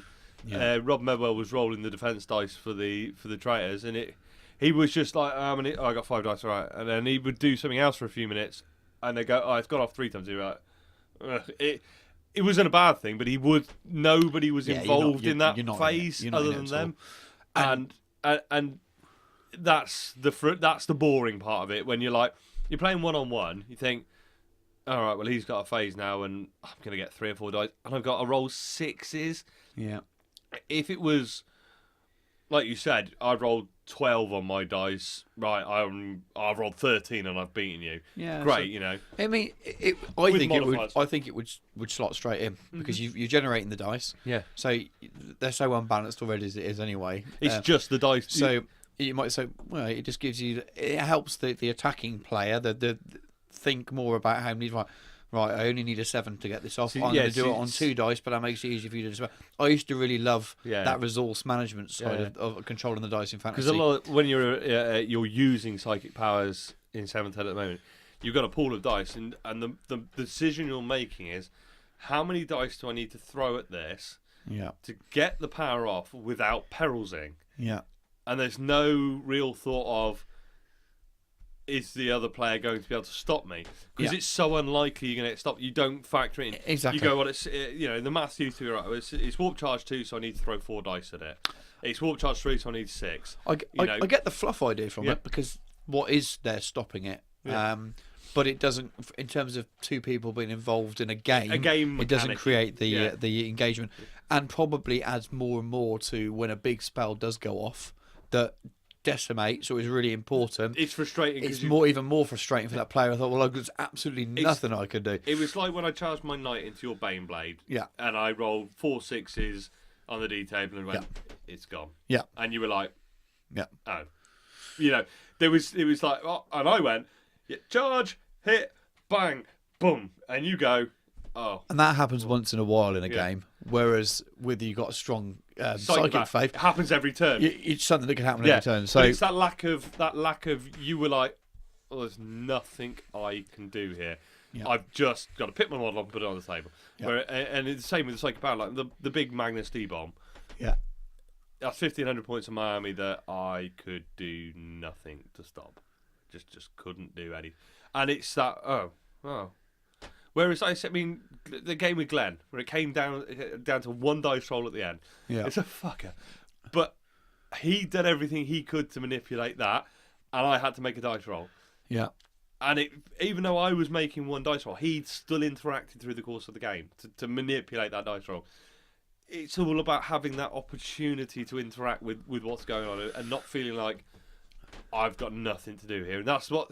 So Jason and Craig had a really good game at Tarsis, both Thousand Suns players playing against each other, because they both had big pools of dice, but they both had them, and they were both doing it, and it balanced them. And that's probably the narrative future of these black books as we get closer to Terra, and the Edict of Nicaea is basically Forgotten. scrapped. You're going to start seeing loyalists. Does that ever get officially repealed? Because the Librarius does come back. I'm not sure officially. I think. Is that another thing Gilliman That just well, decided? that might come up in some forthcoming. Well, what books next? We've just had Ruin Storm, which we haven't. I haven't. It won't come out until after. Is it Old Gilliman. Earth? The book coming up soon. So I think No, that. there's Ruin Storm. I don't Yeah, know. no, but the next one. Oh no, that's I not haven't been paid yet to attention be to what the published. next one is. I think old something called Old Earth. Yeah, I'm looking. So it may well come up in a book. It might be covered in a book soon. But anyway, I think we've been rambling on long enough. Yeah. about That little wrap up for the listener message. So should we take a little rest little here? break and come back with the hobby section. Lord Marshal Great, sir. Legion reinforcements now visible on the left flank. About time. The wolves, I see. No, sir. Ultramarines, sir. But they're wearing grey, Proclamator Fennec. Fox message said new recruits, sir. No time to paint armour.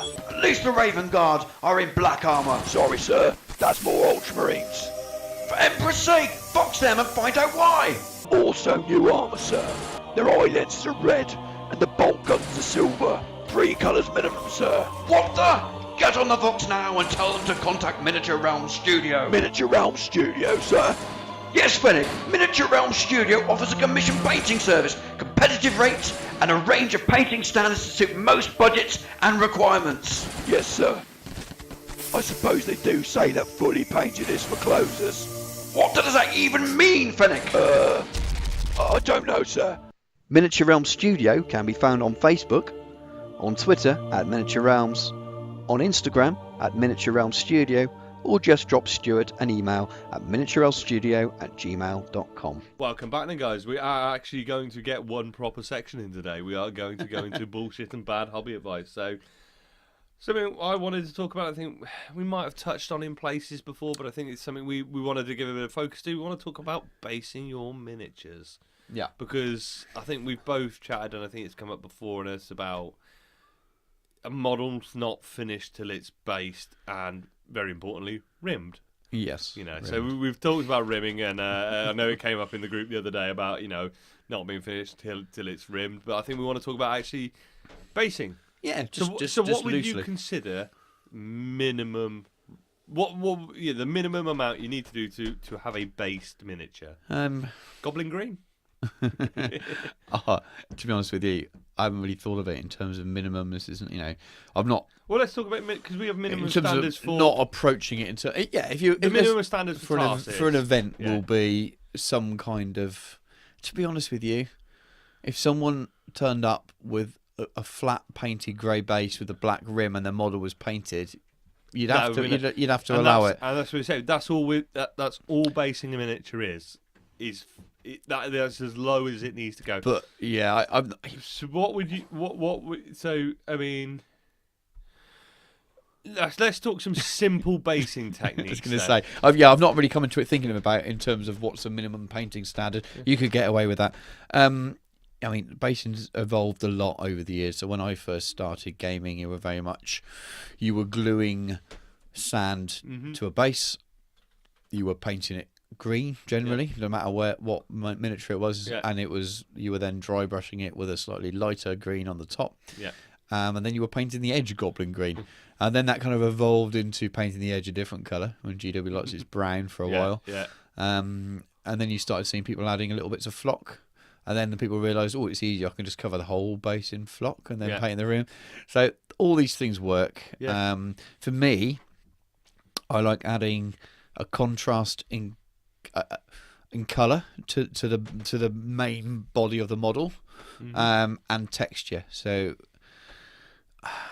it's very much a texture thing for me. I like to make a lot of my bases. So they look super wet and slick, so it's slimy, or they're really dry and using powders and things. So for me, it's adding textures that really contrast in colour and feel to the miniature. Yeah. And you can do it on very flat scapes. You don't have to build up with lots of rubble. It's endless. It's such a massive topic, and it's also really simple at the same time. So let's talk some because let's start from the simple end then.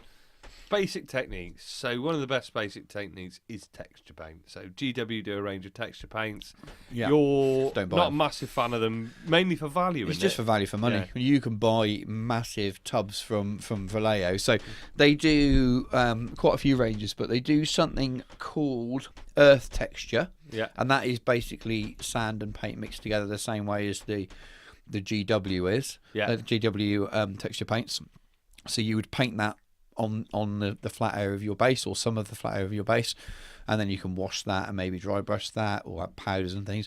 And they also do some stuff called thick earth or thick mud. Thick mud, yeah. And it's almost a little bit. You got texture in there, so you've got sand. It's gloopy consistency. It's in gloopy. It's almost like a paste. It's more watery. Yeah, so I find that when you kind of stipple it on, when it dries, it tends to leave the sandy bits more. So it's not. You couldn't paint it. If you painted it over a base, you would see lots of the base through it. Yeah. So it's brilliant for stippling on the side of tank tracks and things, because it doesn't. Sometimes if you put, there's a little bit of you see someone that puts it. Yes, exactly. So it doesn't look like you just painted brown thick over textured paint all over a tank track. It actually looks a bit more realistic because it looks like it's broken up a bit. It's like adding a bit of a filter layer almost. It's almost like a textured filter layer. Yeah.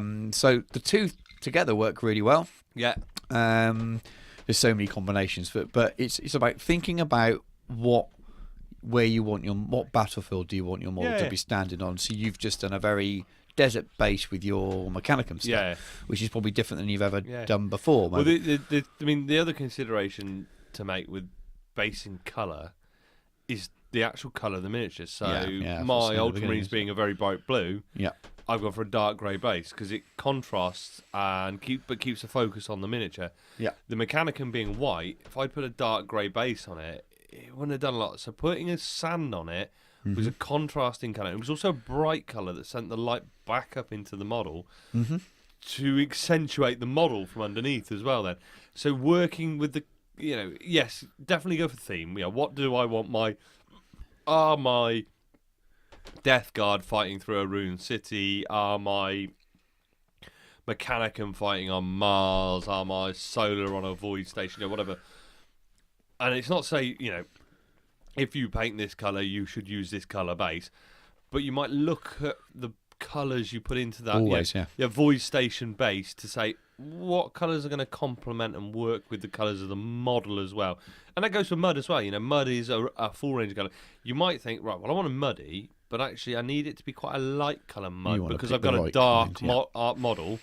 So the lighter colour mud will actually stand out. if I've got a white model, darker mud would do the same. It would get, so you might think about the actual colour of Definitely. your texture and stuff. Yeah, mud is not just mud. I mean, go walking around in anywhere outside, and you'll see. Well, funnily enough, the Vallejo thick mud. Yeah. They're all named. So over there, I have European earth, and then there's something. They've all kind of.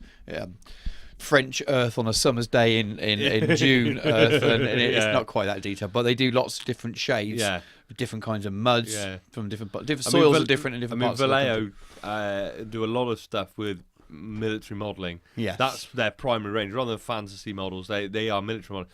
So they are working with people who will want the mud from the Somme in 1944, and exactly. who will be after a very specific type of translate mud. Or it's brilliant for heresy players. So unless you're going for that kind of, you're using the GW moulded bases, and we'll talk about those in a minute probably. But if you're going for the kind of battlefield debris where you've got dusty, muddy, rocky stuff, they will probably have a pre-packaged pot for you, and these things are big. They're like big 200ml tubs for about 10 quid. What did I order in? I ordered in the sand stuff. And I went to Incom to pick up and chipped in and said, why have I ordered you a tub of peanut butter? Because it is literally that size. It's like a tub of peanut butter size. You know, they're about 6 or 7 quid. They're like, they're usually between 10 and 12. I don't know what I paid, Chip. I just hand my card over. Yeah, it's a bit more than that. But considering it's 4 or 5 quid for a GW pot, which is I think the size.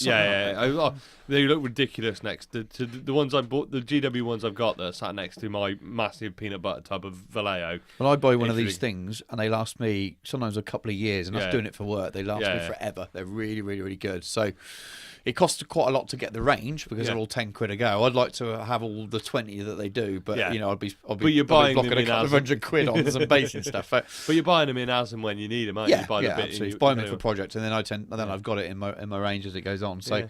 So the first step I took with basing after doing texture paints was building the base up and adding a bit of height. And the best thing I found for that is cork tiles. Yeah. So I went online and ordered a roll of cork sheeting, and it was like 3 quid, and it came in a fucking roll. And you literally just tearing bits of it up, breaking it up, super gluing it down to the base. And so my Ultramarines, usually there is a pile of so the Contemptor base I built is a piece of GW scenery from where they're wrecked, Imperial sector, walkway bits. But underneath that, it's all built up with chunks of cork, which gives it the structure.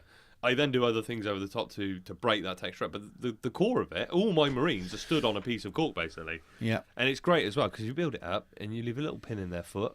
You can stick them in, slide it into the cork and because pin when it. you super glue a model to cork, it's not quite as secure because the cork tends to break down itself. So I found the Gorilla Glue is really good with that because it's really strong because it's still only it will strong break and pull off it'll the pull cork, away. It'll still be attached to the bottom of the model. If you pin through it as well, but pinning helps. Anyway, that's a completely different subject, pinning things. But so building up with cork and gravel. So go down your local model railway train and buy a big bag of ballast and get loads of different sizes. So and you get different uses. So you can get kids play sand, which is usually really, really fine. Yeah, you can use the thicker stuff. Have a few different sizes of sand. So I went into the model shop and just bought loads of random bags of sand and gravel and chips and stuff like that, and I just put it in a big tub in a Tupperware container, shook it all up, mixed it all up, and now I just when I do a base, just get a handful of it. Put it on, and it's all different irregular sizes then as well.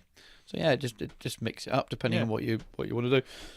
Bits of slate you see a lot on models are always well. You can break them up quite well. Twigs. Especially for bigger models. I would always say if you're using real things, so slate and twigs and stuff, however much you think, well, it's the natural colour, paint the bloody thing because it just never. The scale wise, it doesn't look right. You're better off painting it, making it look artificial, because what you're painting is artificial.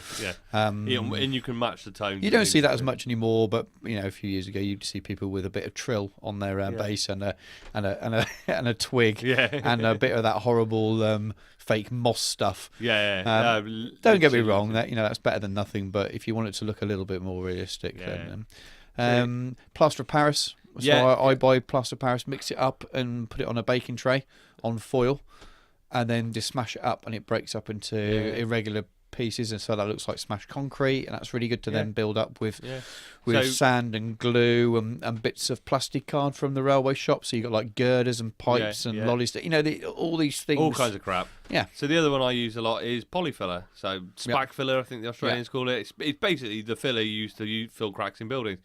So quite often I'll mix up a bunch of that, and then I'll pour my gravel mixture into it as well to give it texture, and I'll have my cork base. So again, the cordless base, it was built up with the cork and then the plastic, and then I just literally spread that all over it. The polyfiller and gravel mixture all over it, chopped into it a bit. I use PVA glue spreaders that you get at primary school. Lock that on, and then I can use it to sculpt and give it a bit of texture and control it. And what you find then is you just get this natural kind of shape, and it fills the gap, so it's got an organic shape, and then but it's got texture to it as well. Then so that's great. Polyfiller's great for making things out of. You got your girder from out of plastic card. Bit of polyfiller, jam it in. Suddenly it looks like it's a spar jutting out the floor. Very simple. Keep it nice and easy. Yeah, and you got loads of ways of finishing it once you've done it. So I love using powders. Yeah, I'm getting more into powders. To put them on dry, and I don't seal them, but I like to sort of almost grind it into the base, into the detail, and then blow it away and dust it away afterwards, and it just adds different textures. So what's your recommendation for weathering powders, and what do you use? I use a mixture of Secret Weapon and Vallejo ones. Yeah. Secret Weapons are really good. I think my favourite tone or colour is a Secret Weapon. I think I can't remember what it's called now. It's like a dusty one. Terracotta Earth. That's what. Love it. Love Terracotta Earth. It's a really nice kind of almost light orange, almost like it's been sort of sun bleached orange. But I tend to use those a lot, especially if you've got texture on the base. You can really grind it in there and just make it look dry and sort of barren. But again, you can use all sorts of different colours. There's greens you can add to your muds and stuff, so it looks like moss. It's surprising how much it adds rather than just painted and dry brush. Yeah. If you're going to dry brush, I tend to dry brush first. Yeah. And then add the powders on top. Yeah. Again, it just seems to tie it all in together and add a bit of a filter layer and make it a lot more realistic. If that's all with dry bases. If I want the base to look a little bit wetter, I don't tend to use powders are very dry. Yeah. So I've been with the Mechanicum. Make the base out of put the Vallejo texture paint down. Yeah. Then put a burnt umber wash over it to give it dark. Dry brushing it with a light sand then to pick up the highlights again. Yeah. Put the model onto the base then, and then I'm getting an old brush, big flat brush, dipping it into. I think I'm using Forge Rules powders because that's just what I've got at the moment. They're all very much the same. I've not really found. Some other people might have. I've not found them behave any differently. No, powder. I just get hold of what I can. What you tend to find is Forge Rules range of powders is quite limited. Yeah. So like Bone Dust is the only sandy colour. Yeah. Whereas Secret Weapon have got a lot of different types of sand. They can do with being in bigger pots as well. It's not so easy to get to and use. So and then I literally, like you do, I get the brush and I just basically bang it into the base and the floor and drive it in. And I dust it on the feet quite a lot as well. Then I'm working on so I dust around the ankles and capes and things, that anything that's going to come in contact with the floor. What I tend to do with rust, so I find powders are great for rust.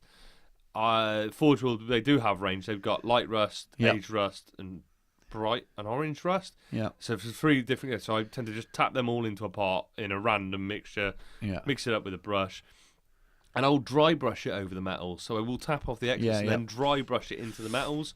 Yeah. And it will just pick up on edges then and build up in all the sorts of places your dry brush would pick up, but it picks up in those kind of edges and it gives a slightly different finish to.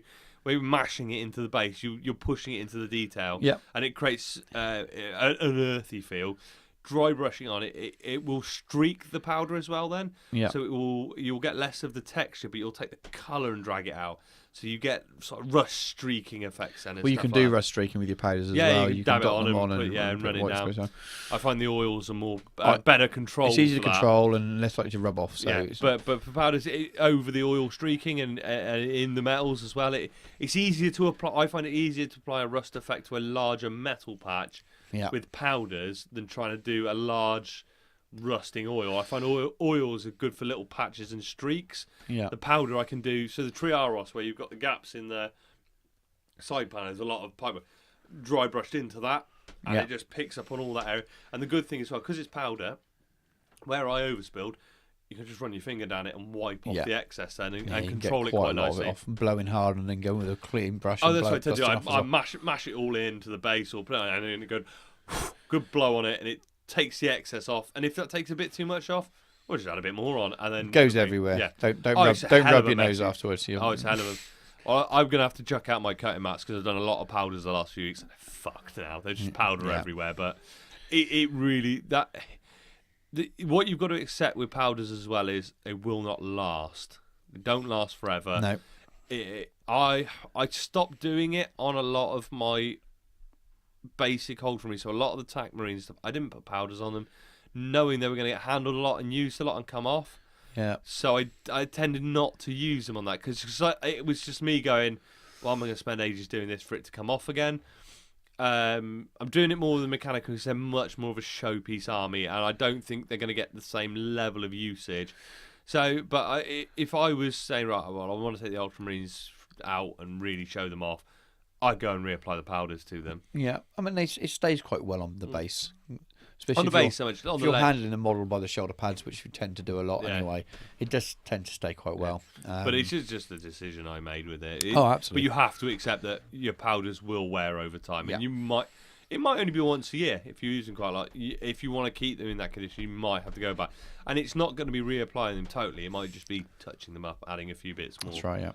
So yeah, powders. What other things? So let's talk about molded base then, because this is something you know quite a reasonable amount. Yeah, well, I used to make resin bases, but there's plenty of resin bases out there. Yeah. There's some really, really good ones. I don't tend to use them so much anymore, partly because a lot of them are extremely detailed. Yeah. And I feel like I need to spend ages painting the base as well as the model. I've got a few secret weapon ones that I've used for odd models in the solar. Centerpiece models, really. Yeah, and they kind of work with the Sector Imperialis bases I've used for them anyway.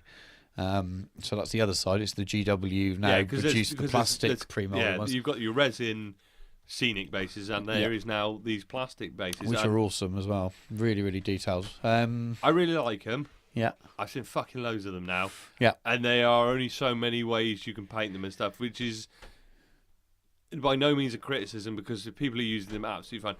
I like the freedom building my own bases gives me. To be a bit more creative. To be honest with you, swings and roundabouts is a bit like list metas. So you saw nothing but industrialized, blasted worlds where it's basically concrete, rubble, and mud. Yeah. And with iron girders, and that's all you saw forever. Yeah.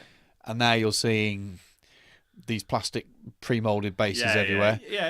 And it will go full circles. I don't know what to do with my Sons of Hoist yet, so we'll use this as a real thing. I'm tempted to use. Would be very interesting. To it see. would be, but it looks shit. The green mainly. I would. I'm tempted to use the plastic pre-molded bases again, but almost cover half of it. I saw somebody today who had applied a load of texture paint to them, and it had transformed them because he'd been able to cut out a lot of the details. That's the plan. And get a huge variation in what he. So the GW ones are fantastic. There are loads of different designs. I think there's about 8 or 9 designs on some of their sets. Yeah. But if you're doing them over an army, you are going to get repetitions. You do. I mean, I've got them on my Solar, and I've added bits of mud and stuff on them anyway. So it's not just. I'm tempted with the Solar, with the Sons of Horus, because I want the Solar to work as allies. I'm tempted to take the pre-molded ones, a half or a third of the base to almost match the Solar, but then build up the other side so it looks like it's a decimated area. So that if I fill them as allies, they've got that natural tie-in from the bases. But just there's so many things you could do, and just think about where your models are standing and what it might look like. And if you're new to basing, texture paint a dry brush of a slightly higher colour, and then add some powders, and you're away. And if you haven't used powders before, the only mistake you can really make is going too heavy. So start a little bit. As with everything, yeah. Weathering powders. You don't want to see them weather so heavy that it's sort of from the waist down. They look like they've been sort of walking through sand or something like that. But just sort of add a little bit of time, get used to it. Add a little bit more. Yeah. And when you think maybe should I add some more, leave it at that. And then you've got your flocks and things. I tend to prefer tufts these days because you've got more control over where they go and they look a bit better. But loads of tufts. My new favourites at the moment. Well, you've got your gamer's grass tufts that my flowers. Your flowers. And you said what colour flower would work with my desert? And I went, oh, I reckon a purple would look good. I looked at that lavender and I had this thought and I thought that's the colour I want. It's lavender. And then you searched desert flower, and the first picture was a purple flower. And we were like, fuck it then, lavender is then. But it look awesome. It does. I mean, I will say, I was watching Mars Little Legends Patreon video. Yeah. And he pulled up some little flowers to go on a Death Guard Dreadnought base. Yeah. And you wouldn't even think of that. Yeah. Flowers on a Death Guard Dreadnought base. But he painted most of the base to be dying off, and there was like some green grass. And he just put these two little bits of flowers on it. It was like, oh, that's good. Yeah, well, Richard Gray did it on his Death Guard. Richard Gray's definitely the first person that I saw, and it was incredible. It just it's just like this little bit of life peeking through, and that's what it's not just the war torn; it's the Death Guard as well. Is that kind of double death? Doubling down on death. It's a little game of got tufts. So GW tufts. I'm not a massive fan. I've got the GW tufts. I find they don't stick very well. I always super glue them on. To be honest with you, I wouldn't rely on the stickiness. But the Gamer's Grass ones, the ones that I've used the flowers, I've just stuck them straight down. They've been great. I haven't had to glue them. No, I've always just glued them on. Good. But there's loads of mates for grass out there. The Gamer's Grass seems to be very good. They look very good. I really like the ones, and I could have picked up a lot of the different flower types. I would now consider for most of my armies, unless I was going fully urban like the Ultramarines. Yeah. I would have some flowers just to sprinkle them. I mean, I think in my unit of 10 Peltas and the Axiarch, I got 2 with flowers on the base. So very light on the application. You don't want the same purple flower on each but each right foot on every base. It just adds some interest to the unit. Yep. You know. Yep. So I really like those. What other things can we? I mean, you can go hog fucking wild. I mean, it depends on the posability of the model. So Marines, you don't want to detract from the model. You don't want to do so much so that you're drawing the eye to the base and not the model. Yeah, it should always be something to complement the model. But I mean, for me, a lot it depends on the posability of the model. So like a Marine, you've got 2 straight legs on the floor generally, especially the plastics, the Calth and the Prospero. So you're going to have to make allowances for the fact you need 2 good points to mount those onto the base. Yeah, you got to think where the feet will go before you. I mean, you can paint the bases separate.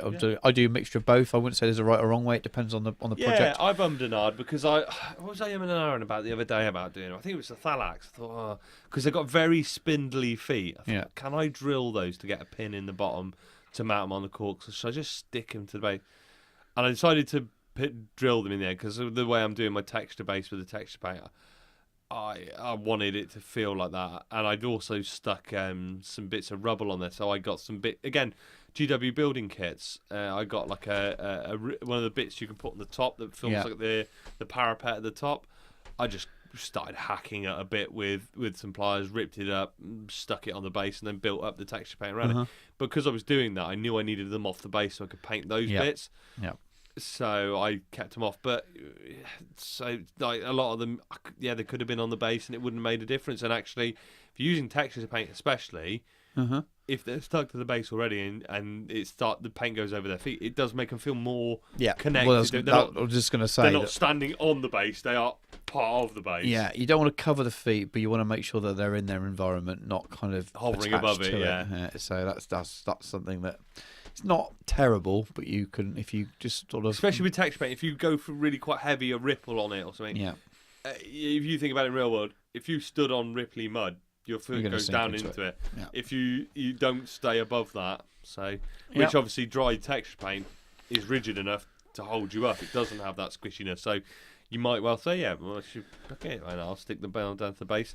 I've seen plenty of people who do cork bases and they glue them to the cork and still do all the other things with it. So, yeah, I think the good thing about basing is that there's loads of tools out there, and it doesn't require you to be the best painter in the world and be super detailed with a brush. You don't need loads of brush control. You don't need you don't need an airbrush. You don't need a lot of these expensive tools that we talk about.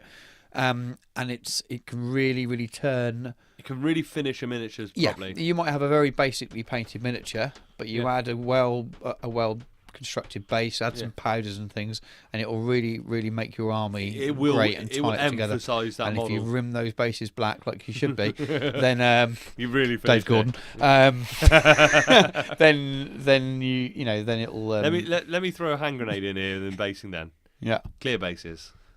No problem at all. Yeah. No worries. But especially with all the beautiful mats and stuff we play on these days, I think it makes sense. Personally, I love making the base because I like the model to look good in any environment, whether it's when it's in your hand, whether it's on so that's why I like them. I've got no problem with them though. Yeah, I don't think I would ever clear base. One, because I enjoy basing. I really like the process and finishing the model and crafting it. But I think we had a message from Tarsus, didn't we? The next Tarsus, is clear basing fine. Yeah, of course. It's finished. It's fine. It's done. I'd rather see clear bases than just unpainted black bases. God, yeah. Because that breaks the model away from the game and creates a gap between the game. Or even worse, the prime showing through. So someone's got used to see white on the edge of the base or something like that, and it's not. You really hate non-rimmed bases, don't you? That well, it just makes it look messy, and you see people that do a great job, and they've done a great job of. See, I like the edge of the base to be smooth and clean as well. So once I put texturous stuff on, I have to go around. See, I'm different. I don't like it dripping over the edge. If it's a big blob, I will clean. But if I've got a little bit, I don't mind that so much. No, I'm not. I like it to be really smooth, and I've got baby wipes in the shed. Nothing to do with the basing that. No, I'm hoping that I'm going to have to keep buying baby wipes when my son is too old to need them because they're really useful. I use them for cleaning stuff up, but I use just wrap it around my finger and just run my finger around the edge of the base, and it means that when you do paint that rim, which should be black, by the way, should be black. I don't know if I said that before, but only black. Then it just goes on smooth, and you've not got that. When you see a picture of a really nice painted model with the edge painted, and you can see that they've painted over the sand that they've dripped down the edge, and it just looks. Don't get me wrong, I've done that as well because sometimes you miss a bit. Yeah. But I think it looks better when it's smooth. But I think for me sometimes because I'm using the poly filler and gravel stuff, it can be quite a chunk. It's more than just wiping a bit of texture paint off the edge, and I let it come over because it feels quite organic sometimes. That it feels like the base is leaking over because it's a you rock. Could do that stylistically. I don't like it, but it's basically blasted Calth ruins and everything's fucking melting. And if it looks like it works rather than just I haven't done that properly. I understand me, but you are one step short of flocking the edges of your bases, which you fucking see flock everything, mate. Do you know what? That's the next army. Everything's getting goblin green and flocked. I've seen it with snow bases as well. Oh god. Anyway, we're offending someone out there who's looking at their army now. If you don't rim your bases black, Stu will come round and slap you. Art is subjective, and it's just what I like to do with my images. Do whatever you like. Well, say clear base in. Great, cool. If that's how you finish your models. Make sure you paint the black. No. rim the back of the clear bases. Cool. I think that's a shitty short run through basing that could be ours. You want to talk basing? Pop messages in our group, boosted groups. We're happy to chat in. Send us your tips. Yeah. Show us how you do your bases. I think it's. I think some people see these amazing bases and think, "Oh God, I'll never do it." And when you actually break it down at how it's achieved. Yeah. I mean, if you want to do clear resin pours and water effects, that's different. If you go into sort of diorama levels, it's different. But for standard gaming bases, standard gaming bases, it's really not that hard to create something quite cool and interesting. Yeah. Cool. We will wrap up there then, guys, and I think we'll come back with a wrap up in a few minutes. Has this ever happened to you? I'll never understand these painting techniques. I may as well just quit. Well, not anymore with Little Legend Studios Painting Masterclass. Hi, I'm Little Legend. We all struggle with those internet techniques. airbrushing, wet blending, colour theory. Let me demystify these for you. Coming this January, 13th and 14th, Montreal, Quebec. 20th, 21st, Charlotte, North Carolina. I'll be teaching airbrush and colour theory classes. Bring your dreadnoughts, bring your rhinos. I'll guide you through those advanced weathering and finishing techniques to get the best from your miniatures. With the Little Legends Masterclass system, we'll turn this I am so frustrated by these advanced painting techniques. into this. And here is your Crystal Brush Award. Wow! Thanks, Little Legend. For more information on the Little Legend Painting Masterclass, please contact littlelegendstudio@gmail.com or agentdarknesspodcast@gmail.com. If hard for heresy for more than 8 hours, contact a physician. Crystal Brush, not guaranteed.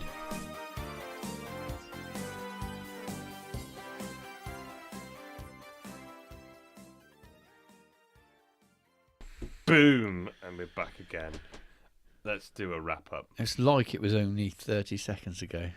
And it was Don't only spoil- 30 seconds ago. Don't spoil the magic. But it's only been 30 seconds for them as well, isn't it? Or Are you only maybe. going to put 30 seconds of music in? Well, I don't know. It might be an No, advert. put I the don't know what I'm ride, going to put, put put in the it. Ride of the Valkyries in the full like 8 minutes of it. Fuck them. They won't be listening. If we did, they won't be listening Make them to this. fucking listen to it. Cool. We have a bunch of shout outs and stuff to do then. So, to be honest, do you want to take the first bunch? Because these are mainly you. There's just since we last recorded. I mean, we've been away for a month. The last show we did was at Tarsis, so we're kind of from regular podcasting. Feel like it's been ages. So, so just a rundown of some of the new podcasts and people that I've come across. So, Tom Carter's Chronicles of the Underhive podcast. So it's a Necromunda podcast, if you haven't worked it out from the title. So Tom Carter runs the Frayed. I always forget the name of this in a minute. Frayed Paintbrush. Painting group on Facebook. Well worth joining. It's a bit like the Age of Darkness sort of monthly pledge and Get your shit see done. what you've done. It's really good. So check out that podcast if you are interested in Necromunda. I know I'll be placing my pre-order on the 11th from Incom Gaming. Hint to everyone out there, especially people in the UK. There's the Dragons of Mars podcast. Now, when we were down in Cardiff, playing at Ruination, chatted with Dan, and he said that they had a podcast that I didn't know about. I think they've had a little break in their recording. They have, but we didn't know at the time. In technical so check them out. If we badger them enough, I think they're going to come back, and we might have a Welsh heresy podcast. I told them they need to cover the powerful Welsh scene. Definitely don't. And we didn't. We thought that we were pimping every heresy podcast that was out there, and it's obviously grown exponentially over the last sort of 12 to 18 months, especially since we decided to start doing ours. So we missed them, and apologies to them for that. Just didn't know it was out there. And then the next ones are some of the YouTube guys. We mentioned Callum earlier on Tabletop Banter, so check him on YouTube. He does lots of heresy chat. There's Tabletop War James. War James is one word. So he's got a heresy. He's got a YouTube channel as well. And he does some heresy I think he's stuff. been getting into his heresy recently, hasn't he? Yeah, definitely. And he plays games with Sam from the Empress Pass. We're all part of that kind of little group. But lots of nice little short videos. If you're kind of watched, I don't know, sometimes I watch a really long battle report or I don't have time to, but I want to watch 20 minutes of YouTube, and sometimes watching 5-minute snippet videos of people talking about heresies just nice before I drop off to bed. Sometimes it's nice to get 3 or 4 5-minute videos in.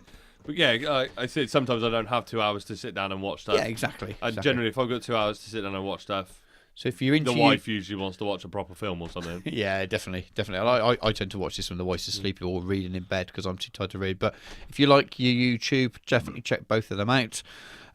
So Richard Harris has just launched his own podcast. It's not pure heresy, it's heresy and 40k and other general wargaming. By the sounds of it, they play a bit of AOS bit and of stuff. everything. But it's called the Cheesy Warbait podcast. The links are in the show for all of these things. And I think that's the shout outs for all of the other medias, people we've met and things like that. So I'll cover the couple of events we've got. So first up is the Iceni Schism, which is being run by Conflict Norwich. So this is Scythorn, who comes up to Tarsis, massive whack eater and general fuckboy. No, Scy's a fucking top bloke. He came out to Gibraltar with us and everything. So they are running a 2-day event on the 18th and 19th of August. For Horus Heresy, you will need a fully painted 3,000 point army and a 1,500 point Centurion force. So that's cool. Mixing up the formats, we definitely enjoyed it. 45 quid over to Conflict Norwich via PayPal gets you into the event. I was going to go, and I thought I've got a free weekend that weekend. And I said to the wife, do you mind if I go to a weekend event? And she said, when? And I said, August. And she said, when? And I said, the 18th of August. And she went, are you joking? I said, no, it's a free weekend. And she went, you do realise that's the day after my 30th birthday and we'll be on holiday? And I went, yes, dear, of course I fucking remembered that. I totally remembered that, and I definitely not fucked that up. It was a test. Yeah, so, unfortunately, so I can't come to this one, but I might be... Actually, to be fair, if I went to it, I could go to a lot more Heresy events because I wouldn't have a wife anymore. I might be fucking poor, but yeah, go out and check that out. That is over in... Well, it's Norfolk, isn't it? Norwich? Norwich is in Norfolk, Is it? yeah. The Alec Bussey Scout Centre. So we all love a bit of Scout Centre, don't we? So go and check out the event. Si's done a real fucking top job of the event pack. Real nice event pack. Fully painted or fuck off. Yeah, 3,000 points. Norwich is a lovely county. Go and visit the only city in Norfolk, and then look at a Long Stanton Spice Museum and a cracking owl sanctuary. If you don't know Alan Partridge, you haven't got a clue. Get tabled in the first game. Go to the owl sanctuary. Anyway, next up then is 30k Frontier. Pete is going to run the Assault on Quarters 7 again. Normally, if you must say have screwed it up the first time round. The loyalist won, so I've really fucked him over. Being third legion, he was not fucking pleased. Is this the next round? The non-celebrity podcast? Yeah. This is for all the plebs. Normal people. This is all the plebs to go to now. It will be a rerun of the event we played. I'd love to go to this. Really, Lord. Honest to God, it was fucking top notch. I mean, if I could go, I would. But Jan is just not good for me. To be fair, I won't be able to go because there's no way I'm going to have enough Sons of Horus painted by then, and my solar aren't going to work in ZM. Your solar melt in hot space stations. When the next one comes up, I think me and you we make the effort. I think we need to go. I'll definitely be going to the next one. But check that out on Facebook. As per usual, links in the show notes, all that kind of rubbish. Yep. I should probably put them in the show notes for you, shouldn't I? Yeah. The links are in the show notes for all the stuff I've talked about. I'll do all these ones now as well. I'll just have a little extra event for you here. Just after we finish recording, Cy Davies and the guys over at the Surrey Spartans Gaming Club released their pack and their dates for the Spartan Axe Edition event. Now, I didn't want to wait a whole month to our next show before we gave it a shout out because the tickets are on sale now as you're hearing this. It'll be on sale for a couple of days. It's Saturday and Sunday the 9th and 10th of June 2018. It's just inside the M25 for you UK people, so it's Causden, Surrey. There's a bar there. It's 2 days of narrative heresy gaming. I suggest you follow the link in the show notes and search out the group in Facebook, or search out the Surrey Spartans Gaming Club website. But the rules pack is awesome, probably the best I've seen. Really, really well put together, really nice. The narrative's fantastic. The event looks great. So get over and have a look for that. So that's the Spartan Axe Sedition on the 9th and 10th of June next year, just outside London. Looks like it can be a really, really good event. So I think there's 40 places available in total. So head over and have a look. That were the events. So obviously, if you've got events you're planning, I know the Greetings from the Warp Boys have launched their calendar for next year. We've launched our calendar for next year. I know there are lots of events in the works. There are things coming on. There's going to be a meg. For saying there's nothing happening in Heresy next year, there's a fuck ton of events going on stuff. So we'll make sure we try and keep you up to date with all the latest events. Could someone put on some one-day ones fairly close to about 2 hours drive from Cheltenham, please? I keep putting them on. And on a Sunday, because I can definitely make those. I keep putting them on at Incom, but I keep making you fucking work at them. Yeah. nice one day. Yeah.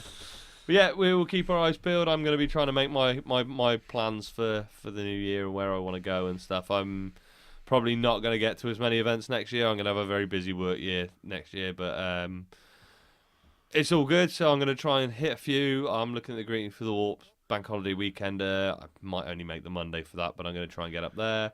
I don't know where else I'm going to get to. We'll see. I keep booking. We've got Durham, and I'm just going to have to wait till the new year and see what the wife's work's like. Really, Durham will be good. We got Durham, so I got one. Durham, I'm really looking forward to. So that'll be good. I would probably want to hit as many this year, but it'll be good. I mean, like I said, hopefully there won't be another trip abroad or something that I'll get a few more events in this year like that. But yeah, it should be good, guys. Do we have anything else? I think we've covered about everything. That's it. Cool. That's it. We are done. Right. So bye-bye then, Stu. Bye-bye then, Stu. See you later, guys. Take it easy.